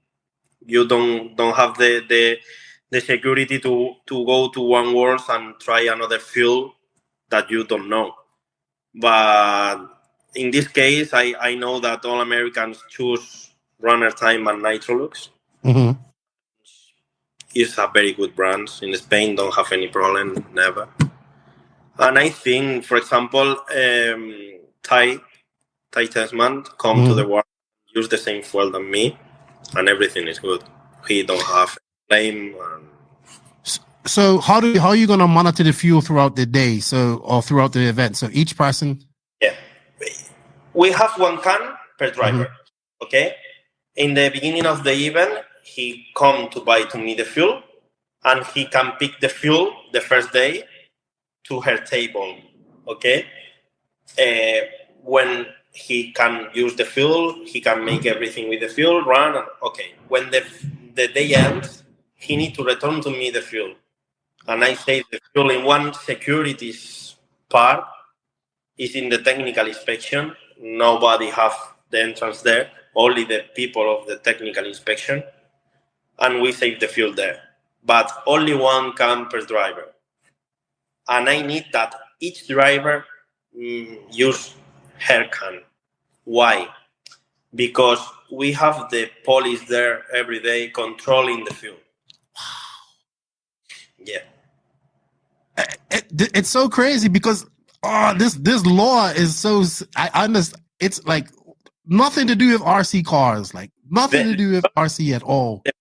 The last, I don't know is the name in English, that the last time that put bombs in Barcelona, or I think to put bombs in Barcelona, I don't know if you remember that in one home find some things to make a bomb. One of the things that he find is nitro. Nitro buy in one hobby shop. Wow. So because of that, everybody has to, I understand why they're doing it, but I think it's just a little bit too extreme, but I get it. But if the method of work to run to 25, I don't have problem to make that work. It's a super work because I 2 months working with the field. But I think the people feel more comfortable and will be more happy if run with 25 than running with 16 and have a lot of problem with the flameouts and problem with the engine. But you have to hire like people just to look after that and deal with that. Yeah, that's a lot. So they can only use one can for the entire event, or if they have to get more. What if they need more? We have one can for each driver, but I have more in the store. Okay. Because, for example, to make an idea, if, for example, Nitro Loops have, or Runners Time have 60 can, we order 80. Got you. Okay. All right. That is a pain in the ass. Un dolor en la culo. Eso. Yeah. Uno there.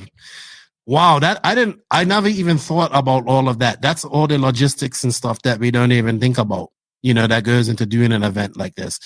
All right. So we talked about the hardest thing, difficult thing. What is your favorite thing so far?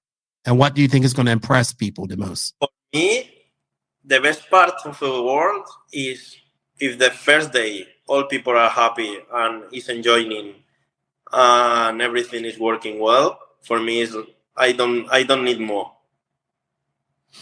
Wow. How much staff are you going to have working for this? Who? How much people are going to be working? For the race, I have a lot of people. I know. You need to. But the last 6 months, we are working 5 person there. Yeah. Wow. So much consideration. That's a lot of people. You guys are, wow. A lot of people. Organizing One World, because I asked to Carlos, to IFMAR. Mm-hmm. How many people organize One World? Normally, the 20 person, 15. Wow. Wow. We are 5. We are working every day. Well, I mean, you guys are passionate about it. Obviously, looking at your track, and with the work in the facility, not just the track, the facility that you've put into it. You guys have the passion, and I know, like, holding a Worlds and being the first Nitro Buggy Worlds in Spain is something that you guys will take much pride in as well. I am super excited to actually see the track and what you guys do. I can't wait to get there either myself. So, do you want to send a message to anybody before we guys sign out here and let people know, like, who are coming to the Worlds? What will people that are going to be watching? Because I think a lot of people around the world are going to be following this. Thousands and thousands of people. You got a message for them? I receive 20, 30 messages every day asking if I can go enter to the paddock. I can go enter to the problem is we have a lot of people now in the paddock. We are organizing some stands to watch the race. And for my side, I want that all people go to the paddock to know how is One World inside, but it's not possible. We make one pool, I don't know the name in English, to make one to give 10 passes. We make, I don't know the name in English, of sorteo. Like a raffle, free flow? No. Yeah. Sorteo. Yeah, we make one. All people is making her things in Facebook, and later, I think this week, at the end of this week, we make the chance and we give to the 10 person 5 passes, 5 double passes. Okay. One friend or when you want. Okay, that's awesome. That's cool. That's cool. Is there a lot of the allowing not people in the paddock is a lot to do with the fuel rules as well? Because I think if we leave enter a lot of people there, the drivers are not comfortable and the mechanics. And all the thing. The problem is we have a lot of pace, but if you go and leave enter people, later we don't have too much space. Right. I get that. One race of 8 days, and I think is the best is the drivers, the mechanics, the organizer feel comfortable and adapt some parts of the track to have public to see the race. Yeah, that'd be great. Put some stands up, some bleachers. It'd be good. I'm excited. You say it's going to be a European style track, so it's going to be awesome. I think that, you know what I think? I think the Americans should be worried. They're still good racers. They're fast. Look at Ty. He's Canadian. He came over. He was fast in the warm up. The track is not difficult. It's difficult not to go fast. because Ty told me that your track is not difficult. The difficult track is not to go fast. Yeah, because it's so much corner speed too. So now it's different, but it's the same. It have the same essence, but it's hard because some parts of the track will be the same. Only move some tubes and move some roads, but the essence of the track is the same because the big double in front of the podium stay there. The chicane of the left part in the more deepest zone will be there. And the concrete part, the steps, everything, that all things is there. But we change some corners to make a new track, but with the same things that the old track. Awesome. Well, I thank you guys for building such a track. If I was a pro driver, I'd be excited about getting to this race because I like the track. I look forward to I'll be out there, not this weekend, but the following weekend. So I look forward to seeing what you guys have all done. Thank you for what you guys have done. I know putting on a Worlds is not cheap. It's not easy.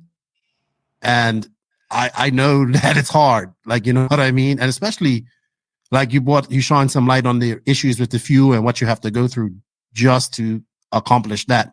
So that adds extra, just makes it extra difficult.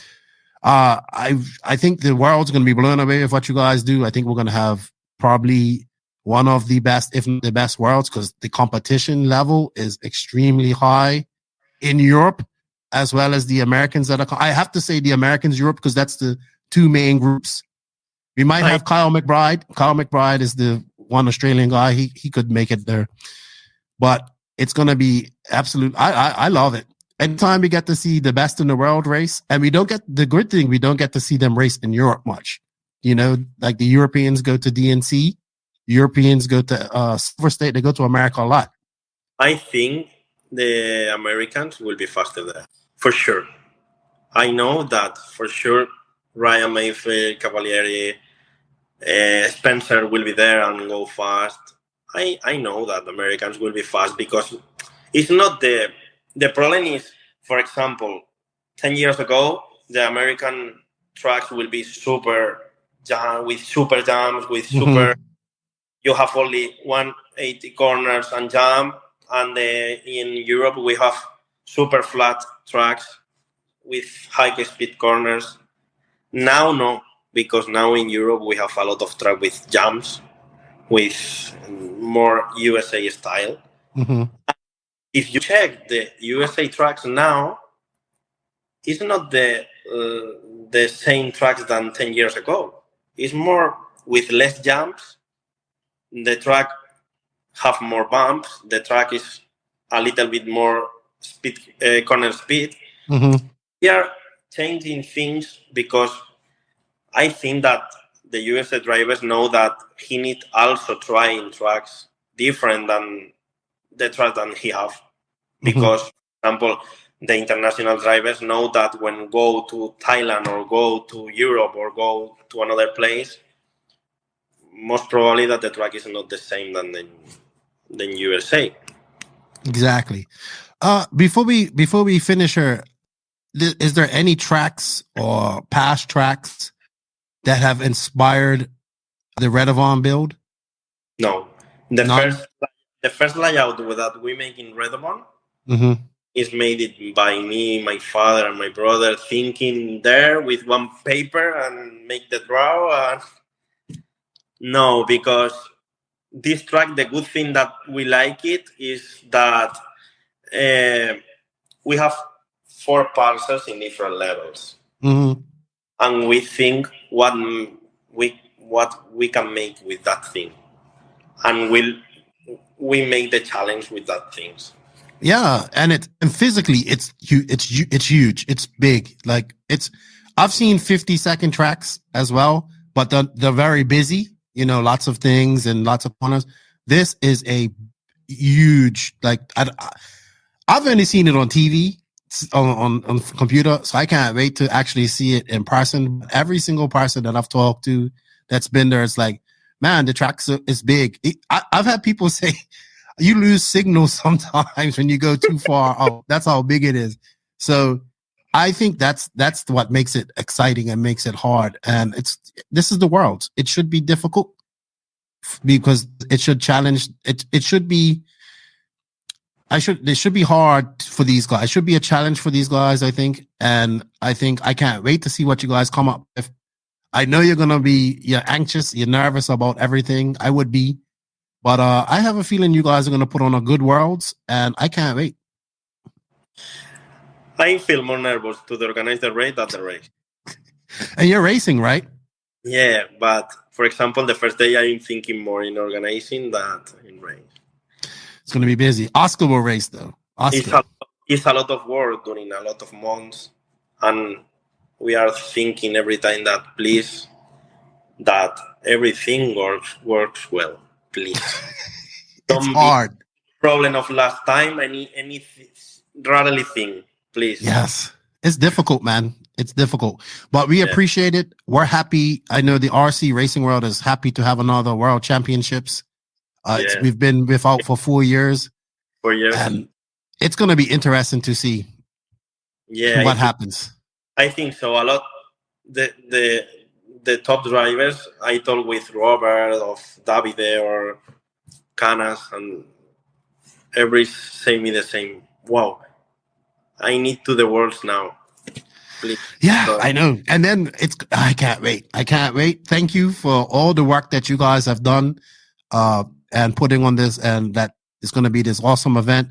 And I can't wait to meet you guys as well and see what you guys have done in person. And hopefully this, we get to shed some light on more on European. This will help shed some more light on European racing, especially in Spain, because a lot of fast young racers coming up in Spain, Italy, and France, and these countries. And I'll get to see all of them. I'm excited about that. Oh man, thank you. I'm excited. Like, this is my dream world. At Redevon, with like the competition level that we have, I'm excited. We are working on that thing that make not the best words, because this is depending the person, but make the words that every people make in her mind during too much time. I agree, and I have no doubt that you guys will do that, and I can't wait to see it in person. Bryan, muchas gracias por tu tiempo. Thank you for your time and your hard work. I will see you next week. Thank you. And I look forward to the IFMAR World Championships that you guys are holding. Thank you. Muchas gracias. Okay. Hey, Max, let's have some word from our sponsors before we go on to our last it's like a little rant, I want to say. Is it a rant? Yeah, it's like a rant. No, I don't. It's like, for you, I think it's a rant because you always get excited. But for me, it's just, all right. Max says, for me, it's a rant because I always get excited. But thank you to TZO Tires and Invisible Speed for all their support. We greatly appreciate them. If you're listening to this on audio, these are the RCGP and Invisible Speed commercials.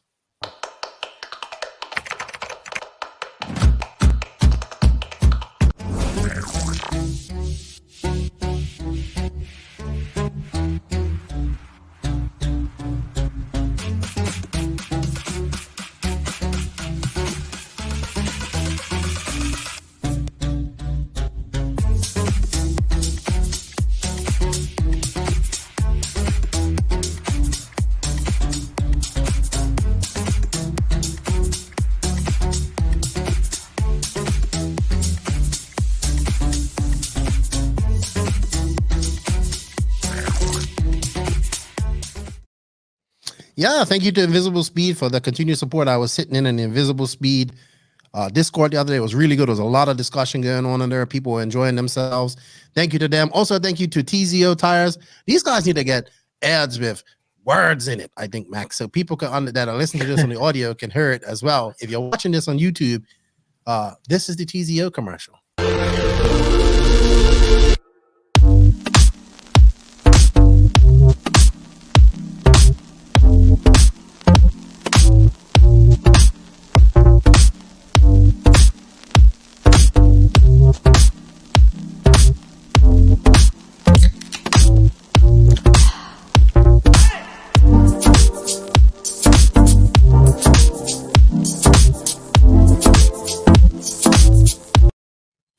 All right, that cuts off so quiet. Nick's got to get that fixed. But thank you to TZO Tires for their continued support. If you guys are interested in getting the TZO tires, check them out on TZO on Facebook. The website is up. I should have the I should have the website address in the written description of this podcast. But thank you to those guys for their continued support. There's some bike pulling up out there, some beeping noise. But yeah, good stuff.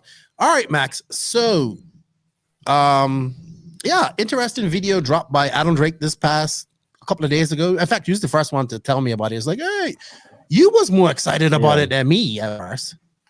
Yeah, I mean, I just saw it on Facebook, and I was like, holy shit! Like, how is this possible? We've been talking about this for like years now, and then like now finally someone talks about it. And then I watched the video, and I was like Drake said that no one wants to be the bad guy, and then he like acts like he's the martyr. It was a bit funny, but yeah, it was like, jokes aside, it was a very good. It was very good that someone else spoke about it. Well, I like to say this. So we take the heat and beat down the path so others can say things. So we've been saying this for 4 years now. Yeah. I was talking to Rhonda at Silver State. We was in line, I think, and to get Starbucks to get some coffee. So we was talking. She's like, we need to do something about this rough driving and I was like, yeah, I agree. We need referees. And I just told her, I said, you guys need to start speaking up about this stuff. Like, I don't know if that was I'm just saying, I just told her, like, you guys have the voice. I have this little voice. We have this little voice. They have a lot of big voice. You know what I mean? Very influential in the industry. Yeah. So yeah, I'm glad they did this.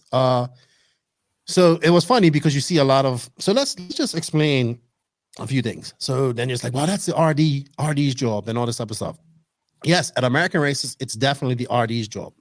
But I believe it's just too big of a job for one man, because he's got to watch a race. He's got to call a race. He's got to pay attention to all this stuff. And he's got to referee a race. He's not going to catch everything. So I know RCG brings in Justin. I know we had Mal the year before. I know, or European races, just one guy on the stand that's a referee, right? Depends. Most races have one referee, but the referee is never the announcer. Right, because you can't do those two. And you have an official timekeeper at European races and all this stuff. I'm not going all deep at so that. Most European, like at least national level races, have referee, announcer, and timekeeper. Right, they have 3 people. So let me tell you what RCB takes to a race. They take Justin, who's like a referee RD. He does call the race a little bit, but he also organizes the everything, because there's a lot of coordination going on between them and the stream. You have Stefan, he's the timekeeper. You have Mal, he's doing his things, and then you're working with the streaming guys, because they're all a part of the timekeeping thing too. So I know we never had referees at a race in America, and then people's like, oh, it's going to raise I saw one guy say it's going to raise race fees. We don't need it. I think this elementally comes down to a couple of things. One, the lack of a proper federation or clubs in America, because you don't, when you have a proper federation or associations that are running things, you learn these rules. There's rules put up. Nobody is, nobody gives a rat's ass about Raw in America until the nationals come up. So that's a big fault right there. Club racing too is a place where you learn your etiquette as well. So there's been a big failure on the club side of things if you ain't breeding a healthy etiquette for racing. And then these big races too, like these big races, they need to start calling these incidents out. Like they need to start handing out, like all they do, start handing out penalties early, and it stops. I'm a firm believer in setting the precedents early. This is the level I'm going to accept, and this is the level that I'm going to. Now to say that, I will give an incident that I think, and I'll give you what Justin kind of told me about it. So remember in RCGP, one of our hit Canas on the straightaway, right? Yeah. Remember that? Mm-hmm. Or at her, and that's what, like, Ronafalk even said, I'm surprised I didn't get a penalty. And Canas got a penalty for hitting Pecco, right? And Pecco lost the lead. So why didn't they both get penalties? Because I think it has to be up to the RD discretion. We still want good racing. So we want these guys, so with the Ronafalk incident, yes, I think he crashed into the back of Canas, but Canas kind of stayed in the same position. Yes, he had an accident, but he stayed in the same position, and Ronafalk had to get Tara Marshall. So he got the bad end of the stick. So he got that should be his warning. Like, okay, that's your warning. You got it. You got the shit end of the stick. Canas keeps on going. Because then you're going to have nervous racing where nobody wants to touch. Yes, this is off-road. We're not in the vehicles. We're going to touch. It's going to happen. You know what I mean? It's going to happen. Mm-hmm. So there has to be some level of common sense applied to this. You know, so if, for instance, why was Canas's accident worse than what Ronafalk did to him? Well, Canas lost no positions, lost no time. Ronafalk came out on the end of the stick. When he hit Pecco lost everything. You know what I mean? Mm-hmm. That's a difference. So there is. It's not like it's not a definitive line. There's a line where it's like it's like this. You know what I mean? It's a line like that. So I think we need to have referees. I'm not saying that every race has to have a referee. You know what I mean, that we go to. But I definitely think club races really don't. But races like JBRL and serious races or state races or whatever, all of those should have. Yeah, and then especially these races like the DNC, Silver State, PME, and these races, the RD just can't do all of that. So definitely get some referees like in. Any race where there's professionals, and basically any race Live RC goes to with their team to film, there should be like at least one referee. Well, I mean, even if they're not just filming, that's for the having the fairness at these races. So no, but I just mean like at that level, like yes, the referee shouldn't be even a question. Yes, but there are none. There are none. Yeah, and that's the silly part, I think. You know, like I like Lance McDonald. I like the way he RDs, and I like the way he announces, but he can't see everything. Same as Jimmy Babcock. Sorry, he can't see everything either. So what has to happen is that these race promoters kind of have to spend out money and probably get 2 referees. I mean, I think they're making enough money like to do it, and then it will stop. But now that Drakes have said it, I'm so happy that they said it, because now it will be taken seriously, I think. Yeah, but I mean, I think people know it. It is an issue, but they just don't want to say it. Yeah, I think people just think that it's just like even people who defend like the status quo, like even those people know that it is an issue. It's funny. That's pretty ironic. But now something will happen. Yeah. But then then these it's going to be interesting. I think something's going to happen. I think it definitely, etiquette needs to start on a club level and then needs to carry on to the races. But if you know, like, hey, if I hit this guy and don't stop, like Drake's like, it's not good enough to just stop and let him have the position pass. I get that too. But I'm not saying everything has to be a penalty. Like, like if you took out a guy who was in front and he fell back 10 positions, you should get a stop and go, because you should be the one that's feeling that, not him. You know what I mean? Yeah. But if you hit him and like you guys keep racing and there's no like 1 or 2 positions left, I think there's some time for that, or 1 position's left, or you gain the position and he doesn't, you have to give it back to him. There's a lot of things, but this has to be all organized, and there's just promoters. There's no federation. There's no association. There's no rules. There's no fucking rules. Like what? Like there is no rules. There really aren't. So I don't know, man. I don't know. Anyway, Max, we're gonna go into our last little section. We're gonna do this real quick because we did it last week. We started with some teams to talk about that. So this next little section and our conclusion is brought to you by Lugs Racing, who has over 55 years of combined RC experience. Lugs has been testing treads, wheels, and rubber for performance. They have their Econ line of tires developed with racing budgets in mind. High quality but lower cost means savings that can be passed on to you, the racer. They also have their premium line of tires to provide pure performance made using their custom molds and proprietary rubber compounds. Tires are available in medium soft, super soft, mega soft, and now long wear, as well as truggy tires. You can visit them at www.lugsracing.com. You can save 25% with the use of promo code in all caps, NNRC Lugs. All right, Max. So continuing on with our last week when we was talking about teams going into the Worlds, I thought we'll look at some more teams this week, maybe one or two. So I'll start off. Let's just get this right off the bat. TLR. And also, you know what, Max? I've kind of changed my opinion on something as well. I've kind of changed my opinion on something from last week on drivers. But we got TLR. Let's start off with TLR. We got Fend and Cav. That's it. There's nobody else. I don't know anybody else that can even make the main from TLR. Oh, okay. I think Cavallari is going to be in the main. Yeah, I think both of them will be in the main. I think. Can Fend win it? Can Cav win it? Cav can't win it. Well, he can, but it's not likely.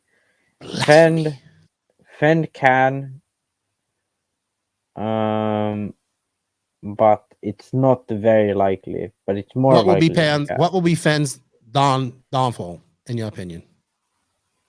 Mistakes, I think. Just the track is so big. The speed he would have to do to beat someone like Ongaro or Ronafalk, who I think are the two strongest ones going in. Perhaps you can put Canas in there too. Yeah, the speed he would have to go, and like the amount of mistakes like the Europeans make generally, I don't think they like. I can't see that happening. But do you have Fend as one of the Americans that can win? Oh, yeah. I'd say Mayfield is the most likely American to win. Fend is the second most likely. And then I'd say, Tessman is probably... Actually, I'd say Tessman is more likely than Mayfield. So I'd go Tessman, Mayfield. Okay, we'll do X-ray after this. Yeah, but I didn't think of Tessman. Yeah, I'd say Tessman is most likely. I think Fend can win it. I think the downfall will be 60 minutes. Yeah. So on top of the fact that mistakes, this track is big, it's far away, there's lots of wind, big jumps, like so many things that can, even if you are doing a good job, then can still go wrong, and you make a mistake. And the way he drives is much more prone to mistakes. So yeah, I think that will be the biggest downfall. Now, Cavallari, I have him in the main. If Cavallari can win a world, it will be through his experience and just his grit to do it. His experience, his knowledge, his racecraft, and all that stuff will win it for him. Obviously, he still has the ability, maybe not as fast as he used to be, but still there. I think experience. If he can win it, like he's done 60-minute mains. He's done this. He's been in this pressure. Cavallari has been in this pressure situation more than anybody I know, I would say. You know what I mean? So I think I wouldn't be upset if he won it, to be honest. But I don't think Cav is a front runner for winning it. But I wouldn't be surprised if he did. I'd be like, that's what Cav does. Yeah, I think for Cavallari to win it, it has to be sort of like a couple of guys break, like kind of like the 2014 where he finished second, like that sort of moment where everything just perfectly comes together and then he wins it. That's the only way I can see him win. But Yeah, most likely he's gonna finish somewhere like 7. X-ray. Did we do X-ray last week? I can't remember. But let's do I it think anyway. we did, but we can do it again. Man, I still can't get Coelho out of my brain, man. Yeah. What do you think? Do you think he's gonna win? I think he could do top 3. Yeah. I'd say it's less likely here than it is at the Euros. Okay. Where I was. Well, depends on the surface too. I heard that the ceiling is surface, not like Euros. But okay, but if it's properly sealed, then yes. No, it's not gonna be like Euros. It's gonna be like a dust inhibitor that they're using. Yeah. Well, for roads and stuff. Yeah. Well. Yeah. So Testament is still the best bet. I say, out of the Americans, out of the X-ray people, Testament is the most likely. Only Testament. Yeah. North American. Yeah, North American, right. and well, I mean, all Americans, really. Oh yeah, well, he's Canadian. He would consider himself Canadian. All right. Yeah. No, but I mean South and North American. So you don't have, and I remember you don't have Oscar winning this either. I think Oscar will be in the main. That's for sure. Who? Oscar Baldw. Oh, Baldw. Yeah, Baldw will be strong. I think Coelho is the second strongest. Baldw is the third strongest. Okay. But there could be a situation for Baldw where if he got like a good start, he can just click those laps out in front, like happened. Like warm up, it happened. It happened in 2016 as well in a warm up. Mm-hmm. So if he gets out front and he can click his laps, then yeah, I think it can happen. And that, yeah, but either. But then yeah, he has to start like top 5 to have that. So yeah, no way that's gonna really happen. So Coelho will probably be the second. S-Works will have a pretty big team. They'll have from America, Spencer Heckert, Camden Lime, and Bornhorst. Bornhorst being the top one out of that one, I think. Most definitely. And then on the Denny too, right? Is Denny going? Yeah, I saw him on the list. Okay, all right. I didn't see. All right, Danny, I forgot about him. Sorry. And then obviously they have Juan Carlos Canas, who is picked also one of the favorites to win. And Elliot Boots. I don't have Boots as a favorite to win. I have him in the main. What about Pariente? Oh, yes. We forgot about the young Spaniard from Pariente. Or Valente too, for that matter. Valente didn't go through. Is he good? I mean, Valente is better than Heckert and Lime. On this track, yes. Yeah. In America, no. I'd say on any track. Really? Heckert's not bad. Heckert's not bad at all. Well, Heckert, Heckert's all right. Heckert's good. Joe Bornhorst, where do you see him? I don't know. Maybe semi. It's hard. Yeah, I'd say like almost making it to the main. I say. Really? Yeah. He's like there. He's gonna finish 7th in the B semi, and lose out on time and finish 13th after semis, and then not go through the LCQ. So who do we have from S-Works in the main? JCC Parente? Yeah, JCC. Maybe Boots. Pariente if he has a perfect day. Mm-hmm. Boots if he has a good day. And yeah, I take Canas and Boots is I think Boots is gonna be there. Canas he was win? Really good. He's yes, he can. Maybe. And I'd say he's the second most likely to win.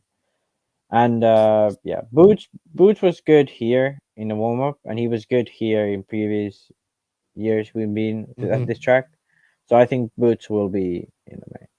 Yes, I think so too. Two cars in the main, and Canas. What will be Canas' downfall?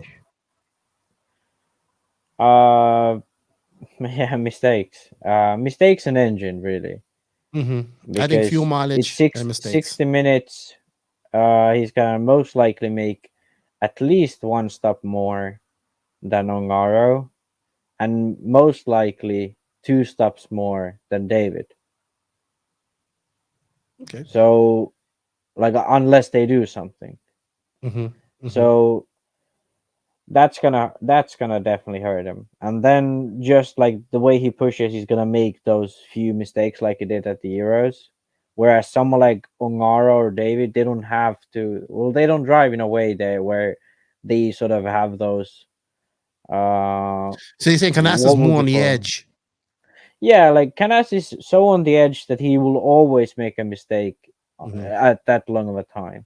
Whereas David and Ongaro, they drive in a way where like it's not as likely that they I know what even you make mean. a mistake. I know what you mean. So it's possible where they sort of make the 60 minutes without any mistakes even. Whereas Canas, I don't see that ever happening. I would actually agree with that assumption. No chance for Joe Bornhorst making him in your book? I mean, yeah, there is a chance, but that's why I said 7th in the B semi and he loses out on time because, like, yeah, he could be 5th in the A semi. Like, what do I know? But yeah, my guess was that he's not gonna make it, but very barely not gonna make it. I do think that the S-Works team will have a good base going into this race. I think that the US cars are a little bit different. Like, so talking to Tim Lime, like they've been working on like a US version of the S-Works car. I think I could be wrong, but you know, he has been like the experiment with different things. I think with having Boots as well as Canas and Parente as well, who have been on this track enough, it would help. It gives S-Works a little helping hand, I think, for the American guys. Like, I think that's going to help Bornhorst a little bit. And the thing will be always is like, yeah, it's born. Like, I know we guys keep coming back to this, but it's going to be tires too. J Concepts versus the European tires and the Pro Lines. Yeah. And the AKAs. Yeah, so that's going to hurt Bornhorst. That's the real war right there. So it's going to be interesting. It's going to be interesting to see. Yeah, I think next week we'll do the last few teams like Mayako Associated. Who else have we not mentioned? I mean, really, when you think about it, we got TLR. Did we do Mugen? Yes. Okay. Killix, Mayfield, and Robert. Imagine now we've been saying like J Concept's gonna be worse than Hot Racing. Hot Race gonna dominate. Like, and now J Concepts comes out with their new tire, new compound, and it's badass in it. That's like, what I would do if I was J Concepts. Yeah, it's like so good. Mayfield, it's like Mayfield, Rivkin, they're like Johanna Hart, and then some J Concept driver, like random, not that big in 8 scale. Like, wouldn't that be just crazy? I think Rona is super smart. I think he said, "Okay, I know what I need for this," and he's probably going and done it. Yeah. So we'll see how it works out. But I mean, I don't think that's likely, but it would be it would be so funny if he did it. Like, I'd be happy because like we've been talking shit for so long about it now. Well, because we're excited. We're excited about this, and it does come down to tires, you know, and the issue would be it's very hard to replicate this track. You know what I mean? Very hard. Yeah. It's big. It's you know, I see a lot of people that are practicing and wheel time's all good, but this track is a monster. Like, you know, this is probably the biggest track we have in RC. Yeah, and the thing is this track is not only about, you know, being the fastest tire and like being the most durable. It's also about how the tire feels and how like it's because it's so high speed at times and the car is so far away that you need to have sort of the most trust and sort of predictability in the car. So because that's also a big thing about the tire. Didn't you was it you that told me at some point, like some points, if you go too far, you like just your car, like the vision to your car and everything just reacts so different?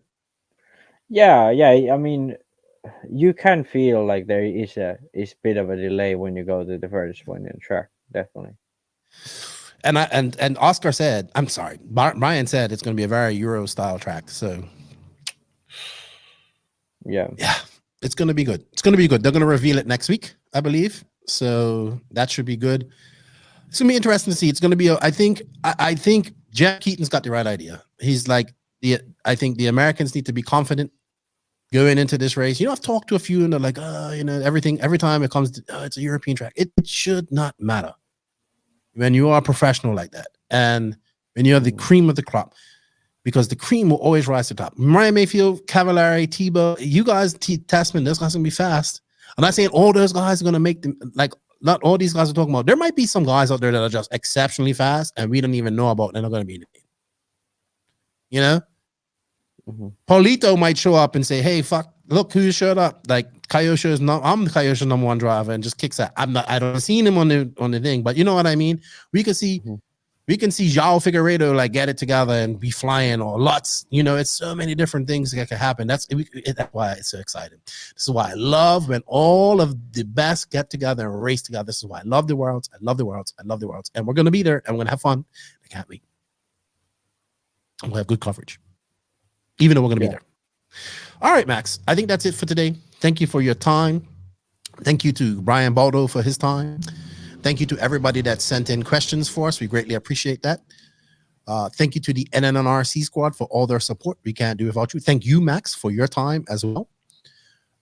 Thank you to all the patrons of the podcast. We can't do without you guys. If you wish to be a patron, you can. The link is in the written description of this podcast. You guys help us out a lot. Also, remember, everybody, showing the sponsor some love shows the podcast some love.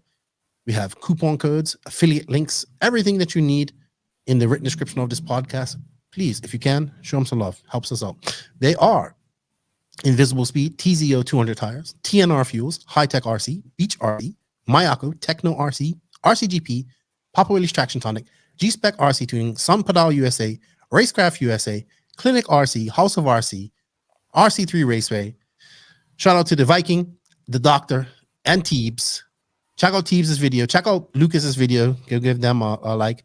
Max, I'll see you next week. We're going to be busy recording, and then I'll see you next Saturday, I guess. Yeah. Be good to see you. You've grown up so much since the last time I saw you. Yeah. All right, Maxie. Well, you have a good weekend of practice. Yeah. Everybody, have a great weekend of racing and practice wherever you're going this weekend. Be safe. Remember that nitro is the glory. E-Buggy pays the bills. RC is for everyone. Be a great RC ambassador. And we thank you for all the support that you guys have given to us. I know I keep saying this, but I'm going to the Worlds, and I'm super pumped about that because this is my first Worlds. And I would not have been able to go to the Worlds if it wasn't for you guys out there that tune into this podcast and help us out, to the patrons that give us some extra money, to all the sponsors that help us out, and the companies that help me go to this race, and the people that support me, which is guys like Max and everybody else who help us out here. So with that said, and actually, it's kind of coming up to our 4th year anniversary. Thank you guys, because we can't do without you guys. And hey, you know what? Wasn't the first podcast like about the World in 2018? Yes. And like since then there hasn't been a World. So this is like the circle finally closing. I know. It's freaking amazing, isn't it? 204 episodes I later. didn't even realize. I thought because the podcast's been going on for so long, I didn't even think like we didn't have a World apart from the first one. Our first podcast, I believe, was a recap of the World with JQ and Greg Dunny. No. It was before the Worlds of Joseph, because Joseph was supposed to go to the Worlds. And he was talking about packing up and stuff like that. Then, like the second or third one was the recap, but it was about the Worlds. I know that's when it started. So, if you would have told me back in 2018 that I'll be going to the Worlds, I mean, I thought I would be going to the Worlds, and then, but not just thought, but in this capacity. You know what I mean?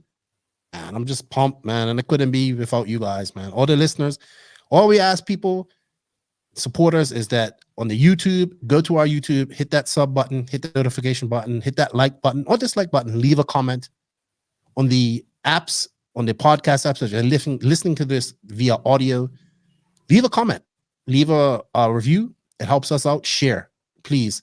The YouTube channel is at 2,408 subs. Before my Facebook got hacked, I had 5,000 friends and a waiting list. The NNRC podcast should have 5,000 subs. At least we have 5,700 followers on Facebook. We should have that many people on YouTube. So please, that's all we ask from you guys. Go to our YouTube channel, hit that sub button. We need that YouTube channel to grow. But thank you for all the support. It's been a cool 4 years, and we are going to bring you. Well, I am bringing you on my. I want you guys to live vicariously. I want you to enjoy the worlds through me. Obviously, Max will be there. He'll be racing, but he'll be involved, and JQ and everybody. But live vicariously through the No Name RC podcast as we travel to what is going to be the most epic worlds ever held, in my opinion. It has been dubbed the epicness. You have dubbed it that, right? It has been dubbed. It has been dubbed the epicness. Okay. It's not even like, it's just the epicness. Anyway, enough rambling on. Thank you, Max, for your time. Thank you guys for listening. Nitrous Glory, E-Buggy pays the bills. If you ain't grinding, you're sliding. Lefty and Max, we're out. We're out. We're out. See you guys later.